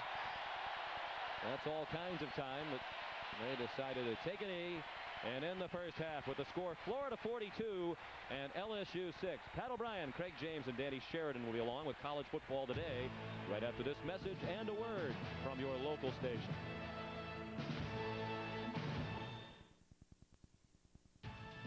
CBS Sports coverage of college football is sponsored by Selsun Blue, doctors recommended #1 for dandruff. Michelin, because so much is riding on your tires. And by Burger King, where you can get your burger's worth. Head-to-head against LSU, Florida has won the last 8 meetings, and the Gators on their way, it appears, to making it 9 straight over the Tigers as they lead at halftime 42-6. Matt Teague will kick off for Florida to begin the second half. Bringing to Kevin Falk and Rondell Mealy. It'll be Falk from the goal line. Flag down. Falk out of bounds at the 25, chased out by Mike Harris. Flag down to the 29-yard line. Not a good way to start the half. Decent kickoff return to the 26, and they're going to take it back. For the holding penalty. Master Sizemore, the referee. Dominant performance on offense in the first half by Florida. 22 first downs and 378 yards of total offense without turning the ball over. And I guess their offense is the best example. The time of possession means very little. Look right here. 2 converts to 14, and then look down here. Time of possession in this type of ball game where you go up and down the field so quickly like Florida means absolutely nothing. Werfel passed for 232 yards in the first half after the holding penalty is stepped off. The Tigers begin at their own 15. And on the the first play, they give it to Falk, and he has some running room. Out of bounds at the 27 with a first down for LSU. A 12-yard gain for Kevin Falk. He was pushed out by Tim Beauchamp. And I'll tell you one thing, Lawrence Wright, the all-SEC strong safety, has seen enough of Falk already. Watch him in the hole. There goes again, little stutter step, and he's going to beat him to the corner. That's a pretty good football player that doesn't even get a mid on him. That's how quick this kid is in the hole. Beats Wright and gets to the sideline. Good pickup. Kevin made himself known on the national scene when he rushed for 234 yards in their Independence Bowl victory last year over Michigan State. That time, nothing there for Falk as he ran into Reggie McGrew, the redshirt freshman from Mayo, Florida. He played for his father in high school. His dad, Taylor, was his high school coach at Lafayette County High School in Mayo. That's also the hometown of former Gator quarterback Kerwin Bell. When Reggie was growing up, he was the water boy for his dad's high school team. I asked defensive coordinator Bob Stoops what was the one word that comes to mind when you look at Reggie McGrew, and he said strong. You just can't block him in the run one-on-one. Reggie 6'2", 281 pounds as a redshirt freshman. Second and 10. Tyler throws to a wide open tight end. David LaFleur, his knee was down as he made the catch. So instead of a first down with the run after the catch, it's shy of a first down, but a gain of 8 out to the 35-yard line. First catch of the day for the All-American candidate at tight end, David LaFleur. And James Bates, number 44, overran the play. His zone drop went too far. There's the knee down. Good call by the referee crew. Bates, we mentioned his dad coached here at Florida, was the first defensive coordinator for Steve Spurrier when he came to Florida in 1990. That's not a position with a lot of longevity around here. Well, Jim Bates, the dad, has moved on to the NFL, was the defensive coordinator for the Falcons, and is now the linebacker coach for the Dallas Cowboys. Tyler under pressure, and sack back at the 30-yard line. 5th sack of the day for the Gators. This one belongs to Cameron Davis. That's a great effort play. Davis was blocked. Quarterback Herb Tyler had to pull the ball down, and you're going to see from the top right of your screen, Cameron Davis is blocked. Tyler steps into the flat, but he keeps hustling, and gets the sack. Florida leads 42-6. First possession of the third quarter for LSU results in a Chad Kessler punt. Fair catch signal given by Jaquez Green. Chris Beard lets it roll to the 29 where he downs it. 41-yard punt without a return. And the Gators go on offense for the first time in the second half after this. This year marks the 40th anniversary of the University of Florida. Welcome back to Ben Hill Gribbon Stadium, Florida Field, affectionately known as the Swamp, here in Gainesville on the University of Florida campus. Gators on offense for the first time in the second half, leading 42-6. And the handoff went to Elijah Williams, and a big gainer close to another first down. Out at the 40, it appears to be a first down and a gain of 10. The tackle made by Pat Rogers. Booger McFarland almost makes a play here, but he misses him in the hole.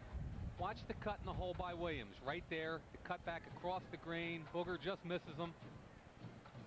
Another good cut back before Rogers makes the tackle. Williams trying to get outside, and he could not. Nice tackle by Greg Hill. Williams able to lunge ahead to the 43-yard line before Hill tripped him up. Hill's the brother of former Tiger receiver Chris Hill. He also has a brother who is the backup quarterback on this year's team, Melvin Hill. And Greg wears his brother's jersey numbers on his towel for each Tiger game. Related to all the Hills except for Rayon Hill, the nickelback. Wayne Mobley, the fullback, in front of Elijah Williams. And Williams goes through another gaping hole. Ball squirted out, but he was down at the 46 of LSU. Again tackled by Greg Hill. That's good for 11 yards.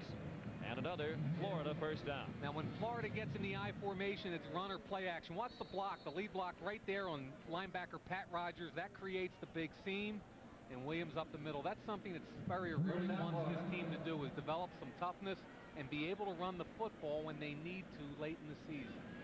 And with the big lead, good opportunity to work on the run game this afternoon against this tired LSU defense. And this time, after the fake, similar play to the touchdown scored by Jaquez Green, Alan Stansbury right there to take down Williams. That's a loss of 2 for Elijah Williams on the tackle by Stansbury, the defensive team captain for LSU, a senior from Baton Rouge and a candidate for the Butkus Award as the nation's best middle linebacker. Allen's in his 3rd year as a starter. Had 6 sacks last year, the most ever by an inside linebacker at LSU. No sacks this season. Well, they moved him outside because he's pretty quick. Less of an opportunity in their scheme to blitz and sack. Plays on the strong side this year. Williams skips to the right to find the hole and goes down at the 43-yard line of LSU, tackled by Pat Rogers. Williams approaching 100 yards for the day. He has 10 carries, 93 yards. Started the day as the 2nd leading rusher for Florida. Only 1 yard less for the season than Terry Jackson. They've only had one 100-yard rushing game this season by a back. That was Eugene McCaslin, the redshirt freshman in the first game of the year against Georgia Southern. Went for 116 yards. Anthony in front of the LSU sideline at the 42-yard line by Cedric Donaldson. And the Gators will punt. Words rarely spoken. If there is one guy on this team who's never tired, it's the punter, Robbie Stevenson. He's got a grand total of 14 punts in 5 games. 1 punt today for 40 yards for Stevenson. Sophomore from Bradenton, punting it to Kevin Falk. Too much on that one. Into the end zone on the fly. A 41-yard punt, but only a net of 21. And the Tigers will begin for the 2nd time this half at the 20-yard line. 42-6 Florida, nearly midway through the 3rd quarter. Sean McDonough, Mike Mayock back in Gainesville. Florida leads 42-6. LSU obviously is not going to win this game, Mike. What do they try to take from the 2nd half? Well, I think Jerry DiNardo probably had some stern words at halftime about forget the whole half. You get a completion to LaFleur down the field. And he goes out to the 41-yard line, a gain of 21. And let's check in with Pat O'Brien. All right, Sean, thanks. Homecoming today also in Lincoln, and Nebraska's won 27 straight homecoming games to take a 7-0 lead over Baylor. Damon Benning scores on a 1-yard plunge. Mid-first quarter, Benning has 57 yards rushing. Back to Sean. Thank you very much, Pat. We were trying to talk about DiNardo halftime. What can they take out of this game? You've got to come back, play as hard as you can in the 2nd half, forget about what the score is, and come out of this thing understanding you've still got a good season ahead of you. Tyler threw complete to Tyrone Frazier for a gain of 8. He was tackled by Anthony Lott. That is short of a first down out at the 49-yard line of LSU.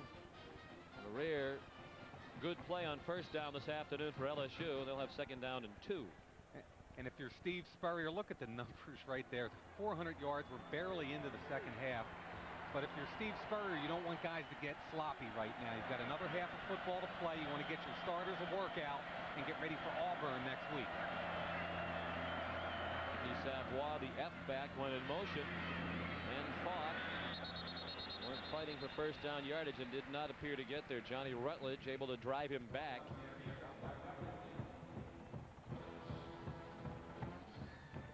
It'll be 3rd down and short.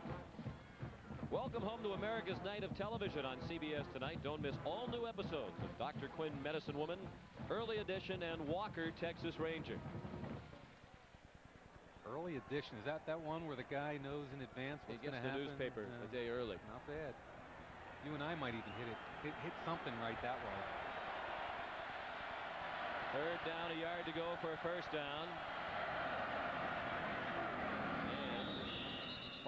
carried and appeared to pick it up, but just by a little bit. Tim Beauchamp made the tackle, and LSU had crowded backfield with Booger in the backfield. Anthony McFarland, who lined up some last year in short yardage situations on offense, was in the backfield again. Booger caught a touchdown pass last year from the fullback position a year ago against Florida. A little play action, and you sneak Booger into the flat. Tough to sneak him anywhere at 290 pounds. Blitz, and Tyler is sacked by Lawrence Wright, who came on a safety blitz. 6 sacks today for the Florida Gators. They anticipated play action. They came off both sides. Lawrence Wright and Mike Peterson coming off the edge both ways.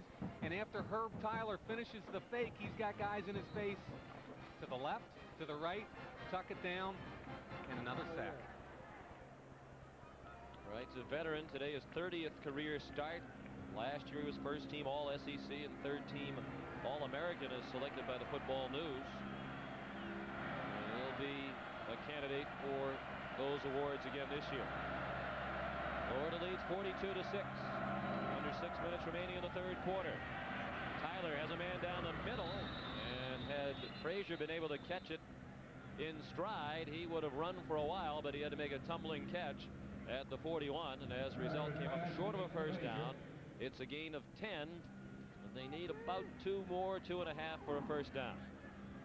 Fred Weary got caught up. You don't see that too often with the Florida defensive backs, which you look at this defense, 3 of the 4 starters in the secondary for Florida are seniors.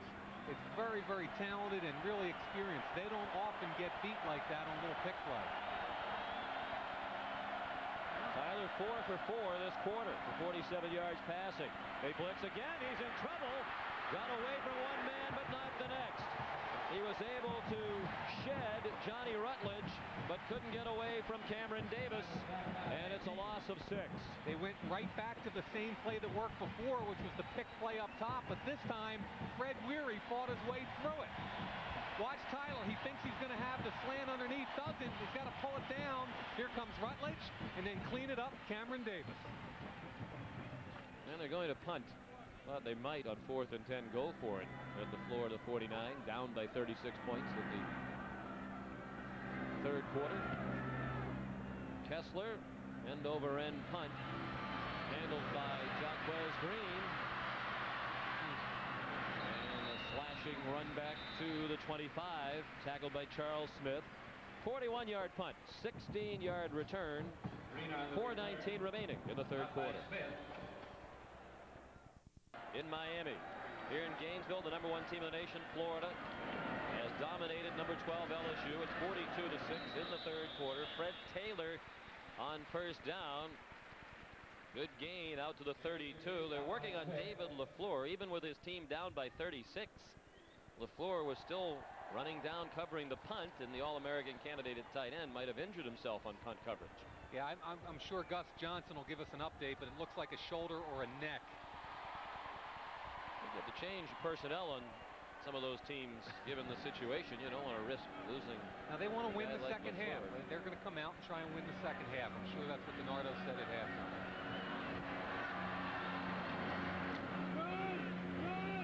Taylor wrapped up immediately by Chuck Wiley, and let's check in with Gus Johnson. All right, Sean, David LaFleur on the punt return suffered a burner in his left shoulder, and right now the trainers on the bench have him moving his arm up and down, but they say that he's okay and he should go back into the ball game.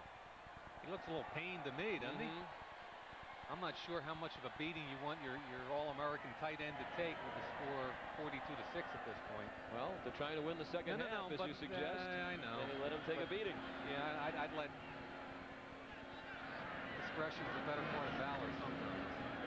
Play action fake by Werfel, and it's dumped off to Terry Jackson. And he's driven back, and a flag flies in, perhaps for a face mask at the 39-yard line. Denard Walker stopped it after a gain of 7. Gain good for a first down, and the referee just now aware of the flag. Clock stopped with 2:49 left in the third quarter.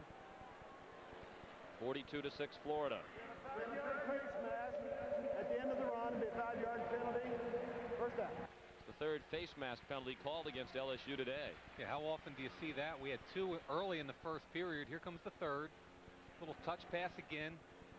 Out to Jackson. Jackson fighting for yards at the end. Unintentional.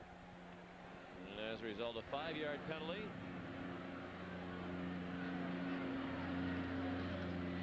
Handoff. Fred Taylor. First down Florida to the LSU 41-yard line. Rayon Hill made the tackle. Let's check in again in New York. Pat O'Brien with an update. All right, Sean, Iowa State has climbed back. Let's go back to you, Sean. It's 17-14 now. Iowa State leads Texas A&M. Wow. Thank you very much, Pat. Tough year for the Aggies, huh? Very tough. Can't buy a win. How come, and you know, another thing, how come Texas is still in the top 25? 3-2, no quality wins. I mean, that's why the polls shouldn't even start until October, as far as I'm concerned. Werfel's hit on 10 of his last 11 since the start of the second quarter. Of course, all 11 were caught by somebody. The other one was an interception by Greg Hill of LSU. And now they're just running through the LSU defense. That was Taylor again, following up a gain of 15 with another carry good for 12. Junior from Belglade, Florida. Watch the interior line here. Mitchell, Kalick, and Yarbrough. If there's any concern about the Florida people right now, it's the location of their offensive line. Who's playing what position? They only scored 14 points in the first half last week against Arkansas, but they certainly have done a great job today. Balanced Florida attack. Taylor on the run. Another flag thrown at the end of the play. Could it be yet another face mask? Greg Hill. Greg Hill's been tackling up high today. He lost contain initially and then compounded the problem by going high. Well, this time it's an illegal block against the Gators. Minute 35 left in the third quarter. Florida leads 42-6. We have an illegal block in the back by the offensive team. Be a 10-yard penalty from the spot of the foul. Still first down. Talk about the balance today. We think of the fun and gun offense primarily as a passing offense, but coming into today's game, Florida had rushed the ball on 172 plays this season and had passed 180, so only 8 more passes than rushes. And when you talk to other coaches, defensive coordinators, they mention balance right away. Nobody else thinks that way, but Florida can run the football. They learned last year against Nebraska, you have to. Toss to Taylor, and he's in trouble and swarmed under by the LSU defense back at the 39.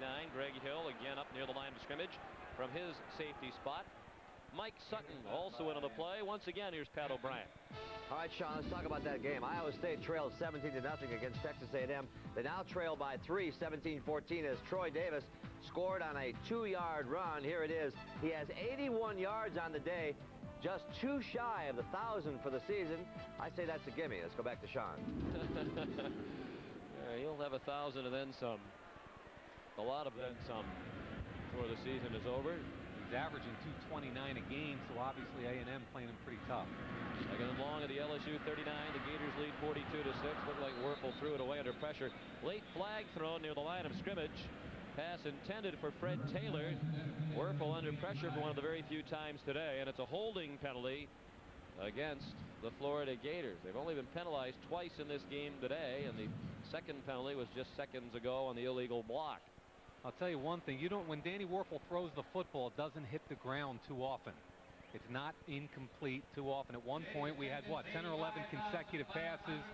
Florida caught them all, and except for one that was caught by LSU. We have holding on the offense. Be a 10-yard penalty. Repeat, second down. The Gators are in reverse at the moment. Back to the 49 of LSU. Florida's won 18 straight regular season games. Over the last 23 regular season games, they're 22-0-1. Haven't lost in the regular season since 1994 midseason. 36-33 the loss to Auburn. So that streak will remain intact this afternoon. Second down and 30 now. And they hand it off to Ike Hilliard. And Denard Walker was able to trip him up. at the 36. A gain of 13 for Hilliard. Great cut in the hole. You can tell why they talk about the rack with Hilliard. Run after catch. Little reverse action off the. Here goes the fake to the fullback. Give it on the reverse to Hilliard. Makes a little shake and bake in the hole. Another one. Run after catch. One of the great characteristics of a wide receiver. That's the end of the third quarter with the score Florida 42 and LSU 6. We'll return to Florida Field after this message and a word from your local station.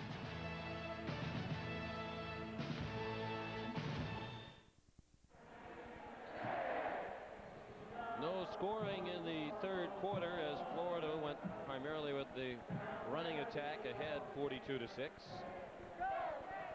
the celebration has already begun here in Gainesville in anticipation of victory. Third down and 17 now. Gators at the LSU 36. Werfel hit as he threw it. It is caught and then dropped by Anthony, but picked up by Jackson. And a first down for Florida at the 8-yard line. Riddell Anthony coughed it up at about the 11 or 12. But Terry Jackson hustling all the way downfield on the play in the right spot, and he advanced it a couple of yards. Gotta love it when your fullback is 17 yards downfield picking up a fumble. Good blocks on Wiley up front on Booger. They keep him out. Ball's delivered once again right on the numbers to Anthony. Gets good hit. Ball is stripped. And there it is. Jackson with the recovery. Heads up play by Terry Jackson. Leon Hill took a hit from his own man, Troy Twillian, and off the field, apparently in pain. Werfel throws. Touchdown! Great throw, great catch by Hilliard. The amount of room needed to thread that needle was barely at the length of a football. See, and Steve Spurrier, he's a purist when it comes to his pass attack. He is an absolute purist. He loves when something he draws up on the chalkboard turns into reality on the field.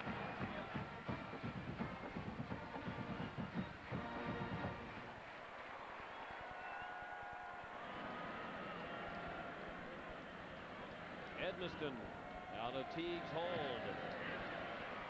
It's good. Mike Hilliard, the touchdown reception. First score of the second half. Florida continues its annihilation of LSU 49-6 early in the fourth quarter. Teague to kick off after the 8-yard touchdown pass. Danny Werfel to Ike Hilliard. Teague might be tired. That's a short kickoff on a live ball taken on a hop by Rondell Mealy. And he is tripped up by Teague at the 30-yard line. An 18-yard return by Mealy. Now, I said at the top of the show that he's one of the most accurate quarterbacks I've ever seen. Watch the slant in between coverage here and the free safety, and also you've got a strong safety coming off the corner backside.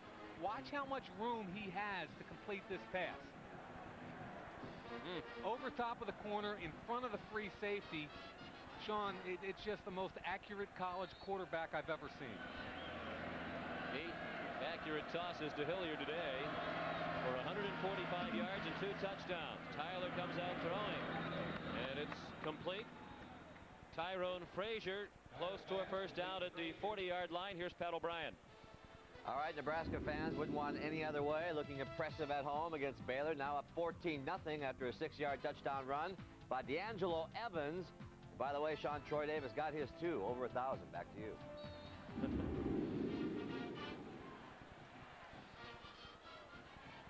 The throw to Frazier was good for a first down. First and 10 LSU at its own 41-yard line. And one impressive touchdown drive today, and that's been it on offense for the Tigers. Big hole for Mealy. And Rondell is down at the 50-yard line, close to another first down. Javon Kearse made the tackle. He's shy of a first down by about a half yard. 9 yards on the gain by Rondell Mealy. Now, Troy Davis becomes the second back this year to go over 1,000 yards because Byron Hansford had an extra game coming into this weekend. He's already got over 1,100 yards, averaging almost 8 yards a carry. Sean, not a lot of people talking about him, but outside of Werfel, I like Hansford Heisman Trophy-wise. Werfel's helping his cause today. Mealy across midfield for a first down. As a team now for LSU in today's game, 29 carries for a total of 23 yards rushing. The team averaging 280 yards per game rushing coming in. Wow. Not a lot of people talk about this Florida defense. They're young and quick up front. They're experienced with man coverage in the back. Tough group to play against. And well coordinated by Bob Stoops. Tyler was hit, and his pass fell incomplete. Javon Kearse put a hit on him, and now action after the whistle. Nicky Savoie tangled up with Willie Rogers.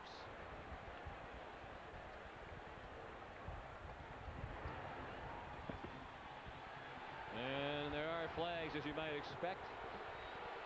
And both players go to the sidelines. They're going to meet right in the middle here. Javon Kearse coming one way. Demetric Jackson from the top. It's a big hit. Tyler was lucky to get the football away, as neither of them were even touched coming off the corner. Backside, frontside sandwich.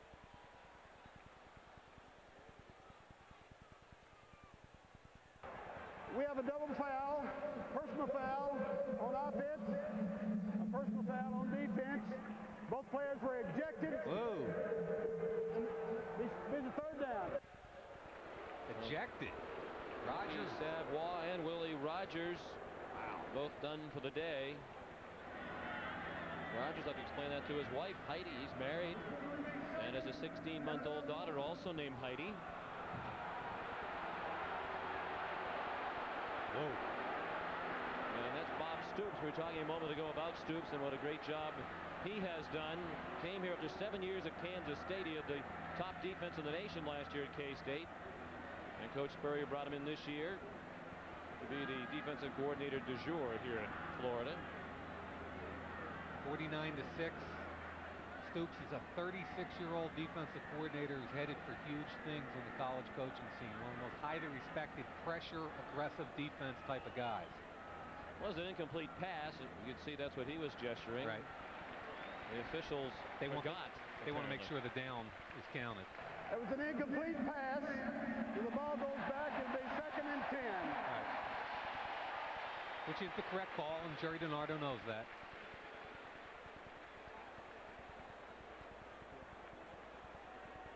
On the near sideline, Brian Schottenheimer, the backup quarterback, is warming up for Florida. He is the son of Kansas City Chiefs head coach Marty Schottenheimer.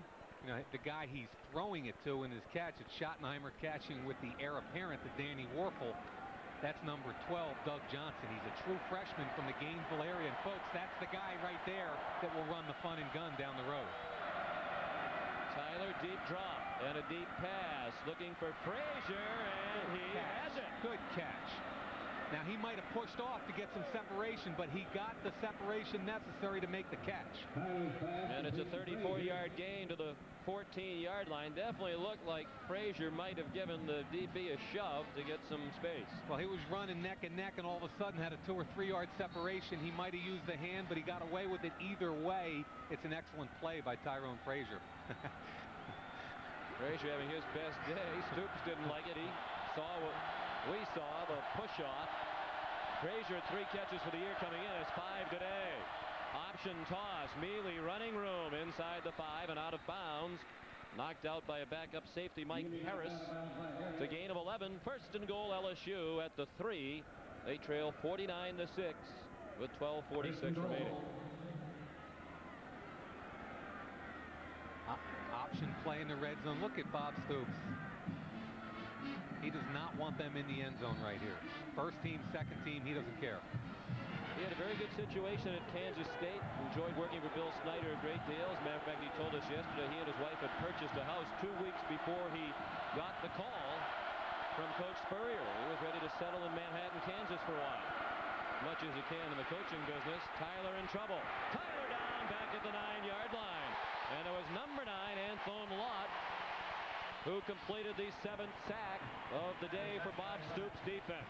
You know, you go in Bob Stoops' office, you're not even sure how long he's going to stay here. There's not a picture on the whole wall in Bob Stoops' office. Play action.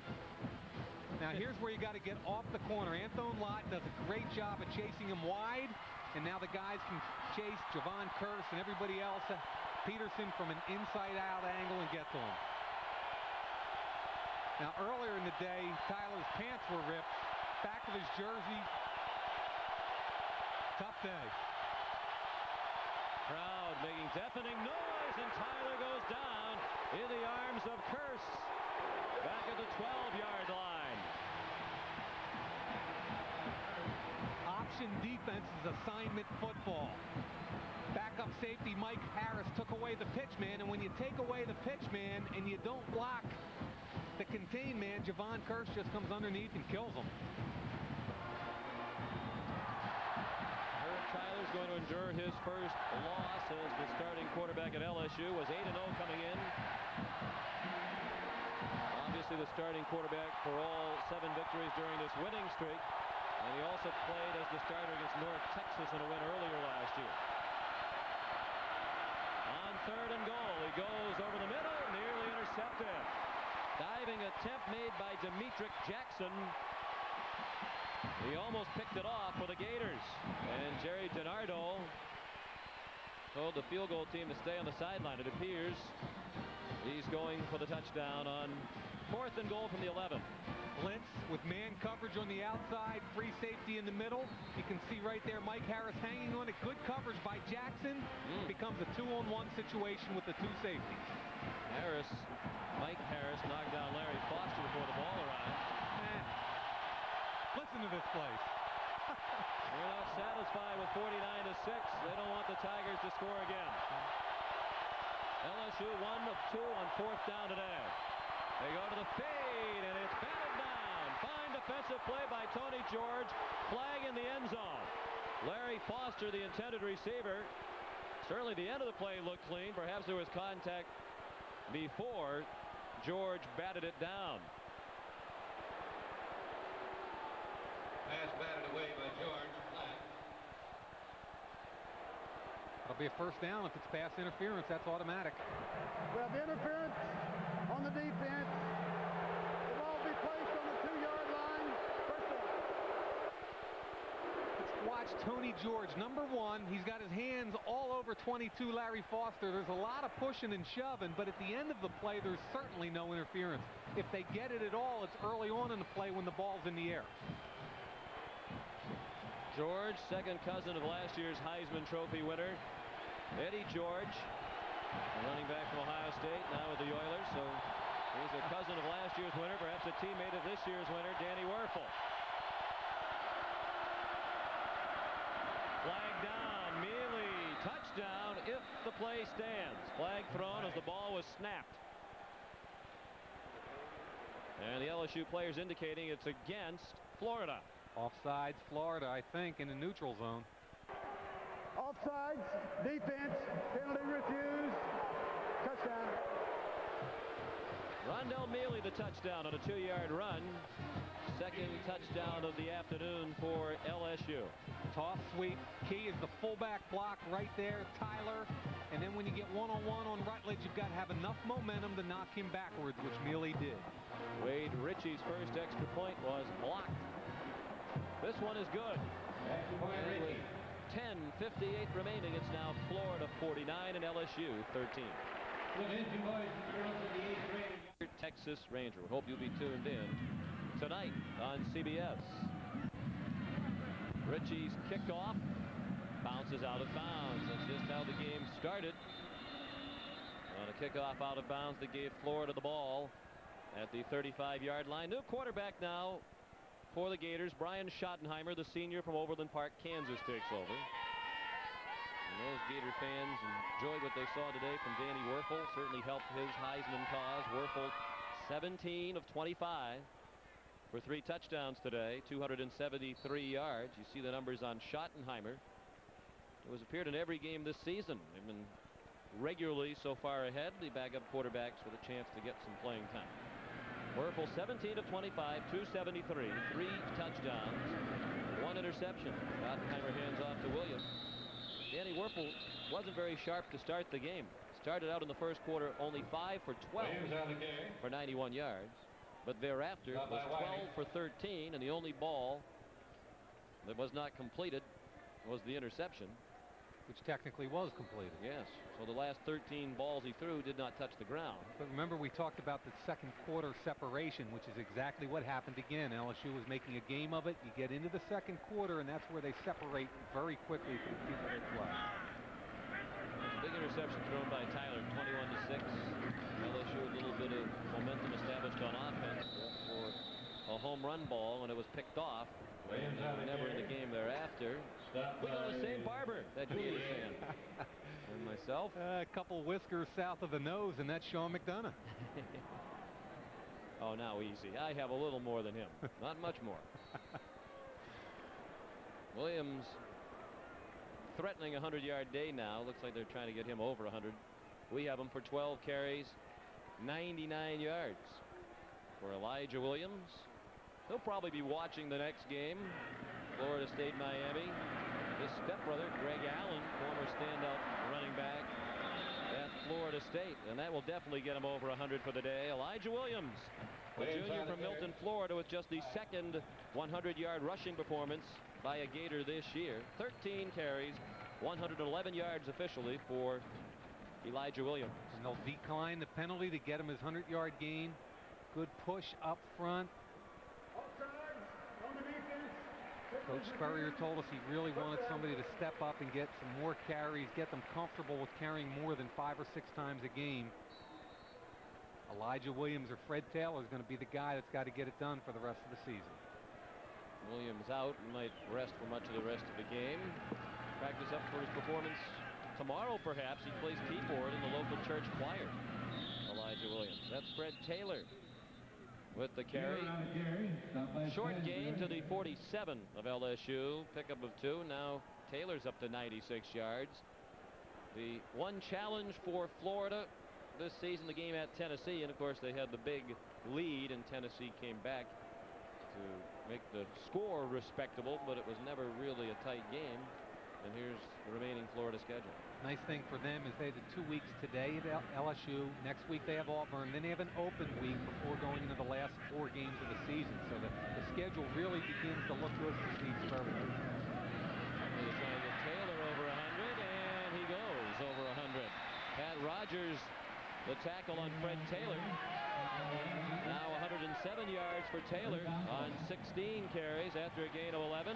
And he leaves. So the sideline is obviously very well in tune with the stats.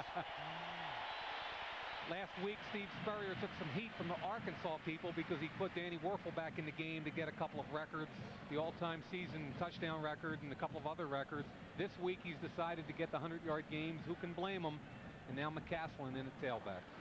Eugene McCaslin, the redshirt freshman, number 32, had the only 100-yard rushing game for the Gators prior to today. Of course, they spread out the carries so much, it's difficult for an individual to pick up the 100 yards. Markeith Spears put the rap on McCaslin. We talked about last week's game at Arkansas. After that Florida victory, Frank Broyles, longtime Arkansas coach, now the athletic director, said, Danny Werfel is the best quarterback I've ever seen, period. I've asked some people around the country, you know, he looks funny, he throws funny. I don't care if he's a good pro or not. He's a great college player, but can he play at the next level? And you hear people drop names like, well, Joe Montana was a 3rd-round pick that nobody thought looked very pretty in college. Bernie Kosar, some other people like that don't have great arms but understand the game. Nice pass by Schottenheimer. And down to the 14-yard line goes Taurus Ross, a backup tight end. His first catch of the day, just the second of the season for Ross, a junior from Dade City, Florida, a 23-yard gain. But it does beg an interesting question. What happens if Danny Werfel gets hurt this year? This is the guy that's got to step it up. Play action, nice touch there. Coverage is not horrible. Good catch by Ross. But we asked Coach Spurrier who comes in on the next snap if something goes down. Is it Doug Johnson or is it Schottenheimer? He said, I'm not really sure, but both of them have to step their games up to another level. He said Schottenheimer had not been throwing the ball well lately. A good throw that time. McCaslin inside the 10, inside the 5, and down just shy of the 4-yard line. Chuck Wiley, the starting left defensive tackle, still in there for LSU, and he made the stop. Under 7 minutes remaining. Florida on its way to 6-0. leading by 36. Wiley was second team all SEC last year. Only a junior. They think he's one of the best football players they've seen in the Southeastern Conference along the defensive line. Also the strongest player of the year.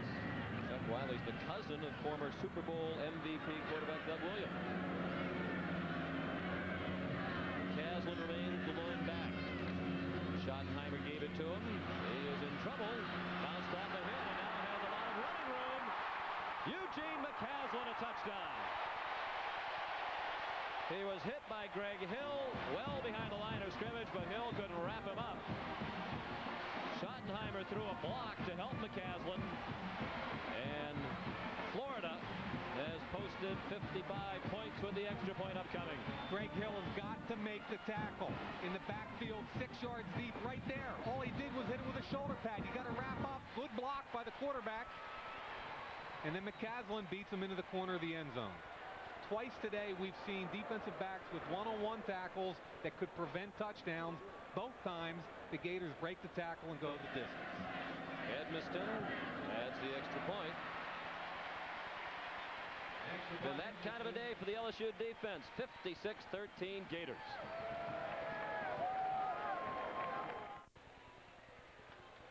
Well, in that last touchdown run, backup quarterback Brian Schottenheimer from the right of your screen takes on the defensive tackle Chuck Wiley with his right shoulder. Key block, but Sean, you think his dad, Marty, will have anything to say about that? I might tell him to block with his left shoulder from now on if he wants to continue to be the number 2 quarterback. Great block. Key play on the touchdown run by McCaslin of 5 yards. Rondell Mealy still back there running back the kickoffs. Down 56-13. Rondell ran it back to the 27, a 20-yard return. Well, we certainly hope for a more competitive game in the second half of our doubleheader, and we expect a great matchup between Florida State and Miami. Would you care to make a bold prediction? Well, I think the key for Miami is how well Ryan Clement can play. His first start last year was against Florida State, where he was clearly overwhelmed. I think Thad Busby stepped it up last week, and if Busby continues to play as well as he did last week, Florida State's national championship contender. New quarterback Brian Sparacino into the ball game for LSU, and his first pass is complete to Nemesis Bates. Sparacino to Bates. First reception of the ball game for Bates. Sparacino's a junior from Denham Springs, Louisiana. Has appeared in a couple of games this year.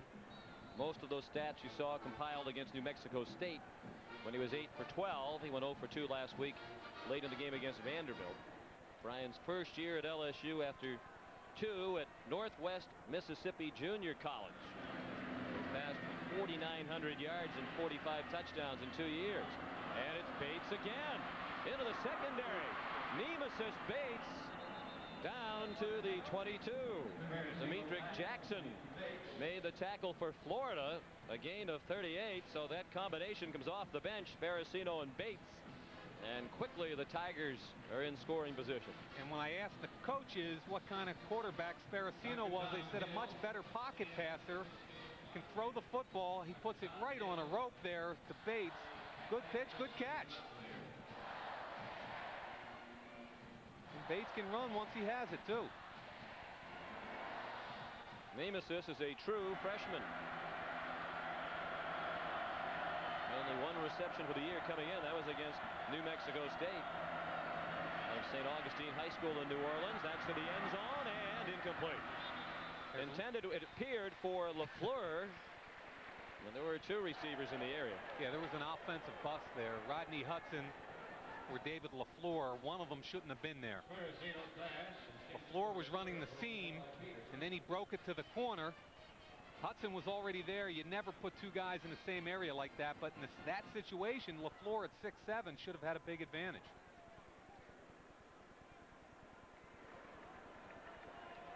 .5:02 remaining. Florida leads 56-13. It jumped out to a 14-0 lead. The Tigers made it a game at 14-6, but it was never closer. Nemesis Bates took. Exonitis. John Exonitis, third-team defensive back, laid out Bates, and he is wobbly. Wow. That is, if you're a free safety And I hope Bates is okay, obviously, but if you're a free safety, those are the kind of shots you dream about. Outside receiver comes underneath. That's Bates. He's going to extend for the football. Wow. You see the head snap back. That, you know, now there are a couple schools of thought here. The crown of the helmet is not technically allowed to be used as a weapon.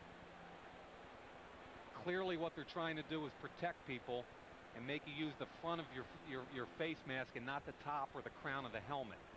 Let's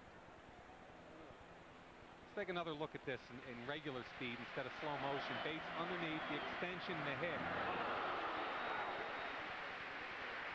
He's one of the best special teams players on this team, and I'm happy to see Bates is okay, because that's just good, tough football by Exonitis. Well, that's the best picture we've seen today. Bates walking off the field. Exonitis, a junior, physical therapy major. It's like Darth Vader there with the shield. He's from Daytona Beach, and the true freshman Bates, who had made an instant impression coming off the bench, back on the sideline now. Sparacino, a little high and through the hands of LaFleur. Little different pace to the LSU drop back offense with Sparacino in the game. He can look off once or twice, come to a secondary receiver. That's a ball LaFleur probably should have caught.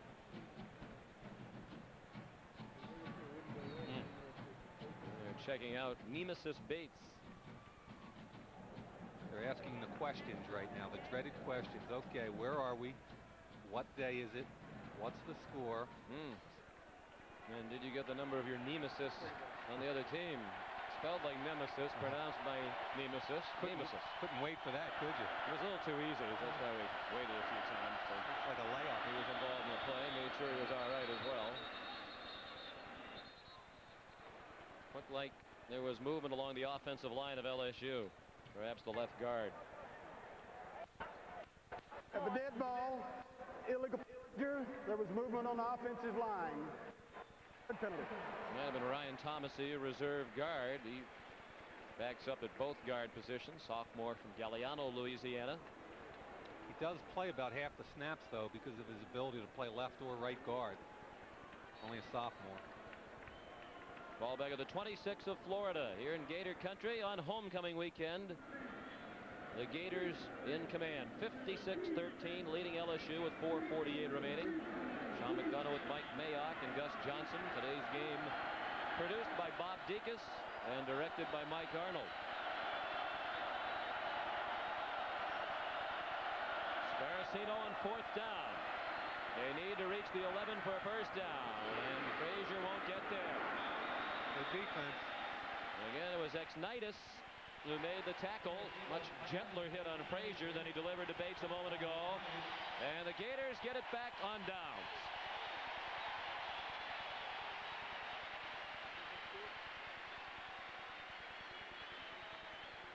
You know, Sean, we talked a little bit earlier about the polls and staying number one and how much do you have to win by and everything. And, you know, at halftime, it's about 42-6. To me, that's plenty of scoring power, plenty of ability. I don't think, sometimes I think the people that vote are swayed too much by final scores rather than performance.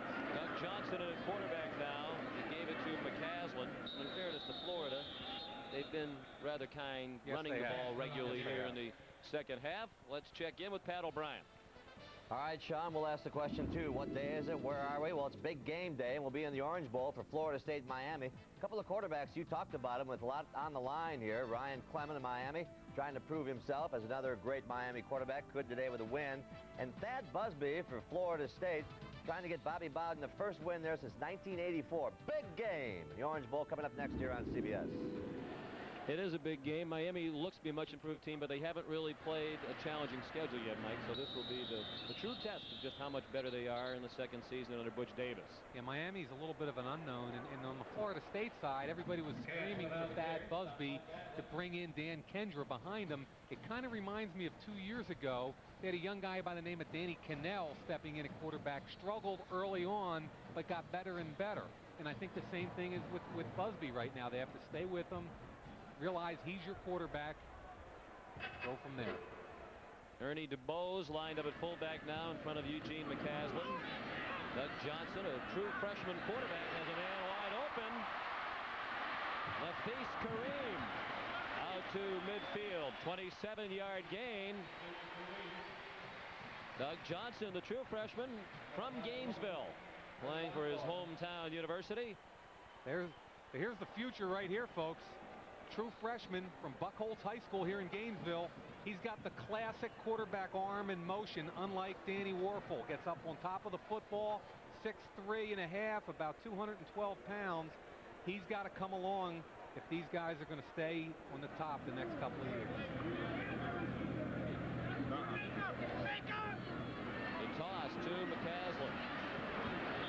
And he's out of bounds along the Florida sideline at the 44 of LSU. Knocked out by Cedric Donaldson.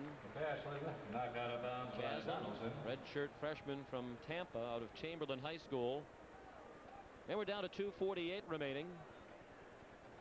So 3 quarterbacks used today by Florida. Doug Johnson out of Buchholz High School here in Gainesville, drafted in the 2nd round in June by the Tampa Bay Devil Rays, Major League Baseball, and actually went to their rookie league team in St. Petersburg for a while this summer.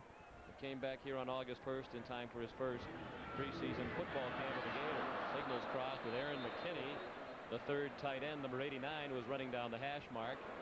He and Johnson weren't on the same page. Michael, we spoke with Steve Spurrier yesterday about Johnson. He said he has a great arm, but he doesn't always know where he's throwing it, where he's supposed to throw it. See, in an ideal world, you'd like to redshirt him this year, but they don't have that luxury because if anything happened to Warfel, they need somebody to step up and play, and next year, this is the guy they need to play. So they're really pushing his development along.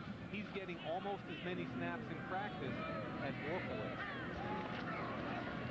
Florida now with 600 yards of total offense today. They go over 600 on the rush by McCaslin.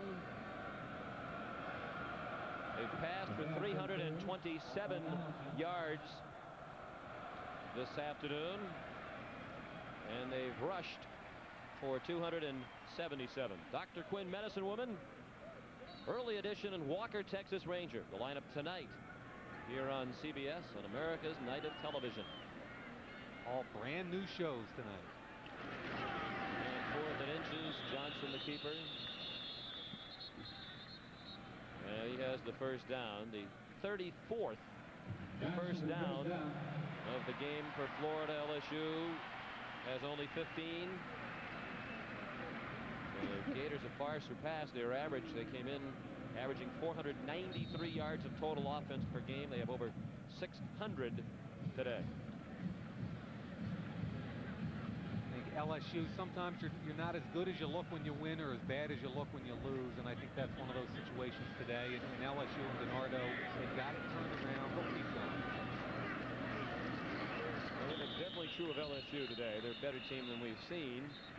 When you win at Auburn, you're obviously a very good football team. Yes, you are. But I'm not sure that's true the other way. I think Florida probably is pretty close to as good as they have looked today. They have been outstanding and certainly will remain number 1. But last year when they were number 1 and everybody was talking about them like they split atoms or something going into the Fiesta Bowl, you know, Nebraska showed that they weren't quite at the level offensively that everybody thought. If you get good enough athletes on the other side of the ball and good enough scheme, you can still play these guys. Caslin.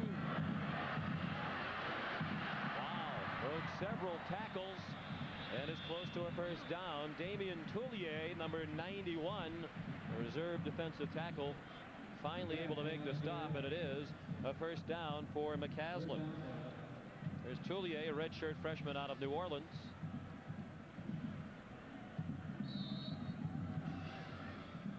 So the LSU Tigers will see their 7-game winning streak snapped here this afternoon. Forward to win its 19th straight in the regular season.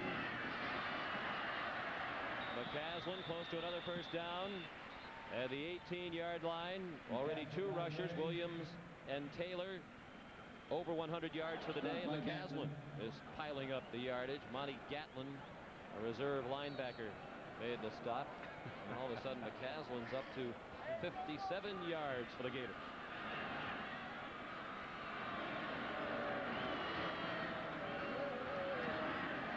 Final half minute into the football game. McCaslin carries to the 15. They don't have to run another play.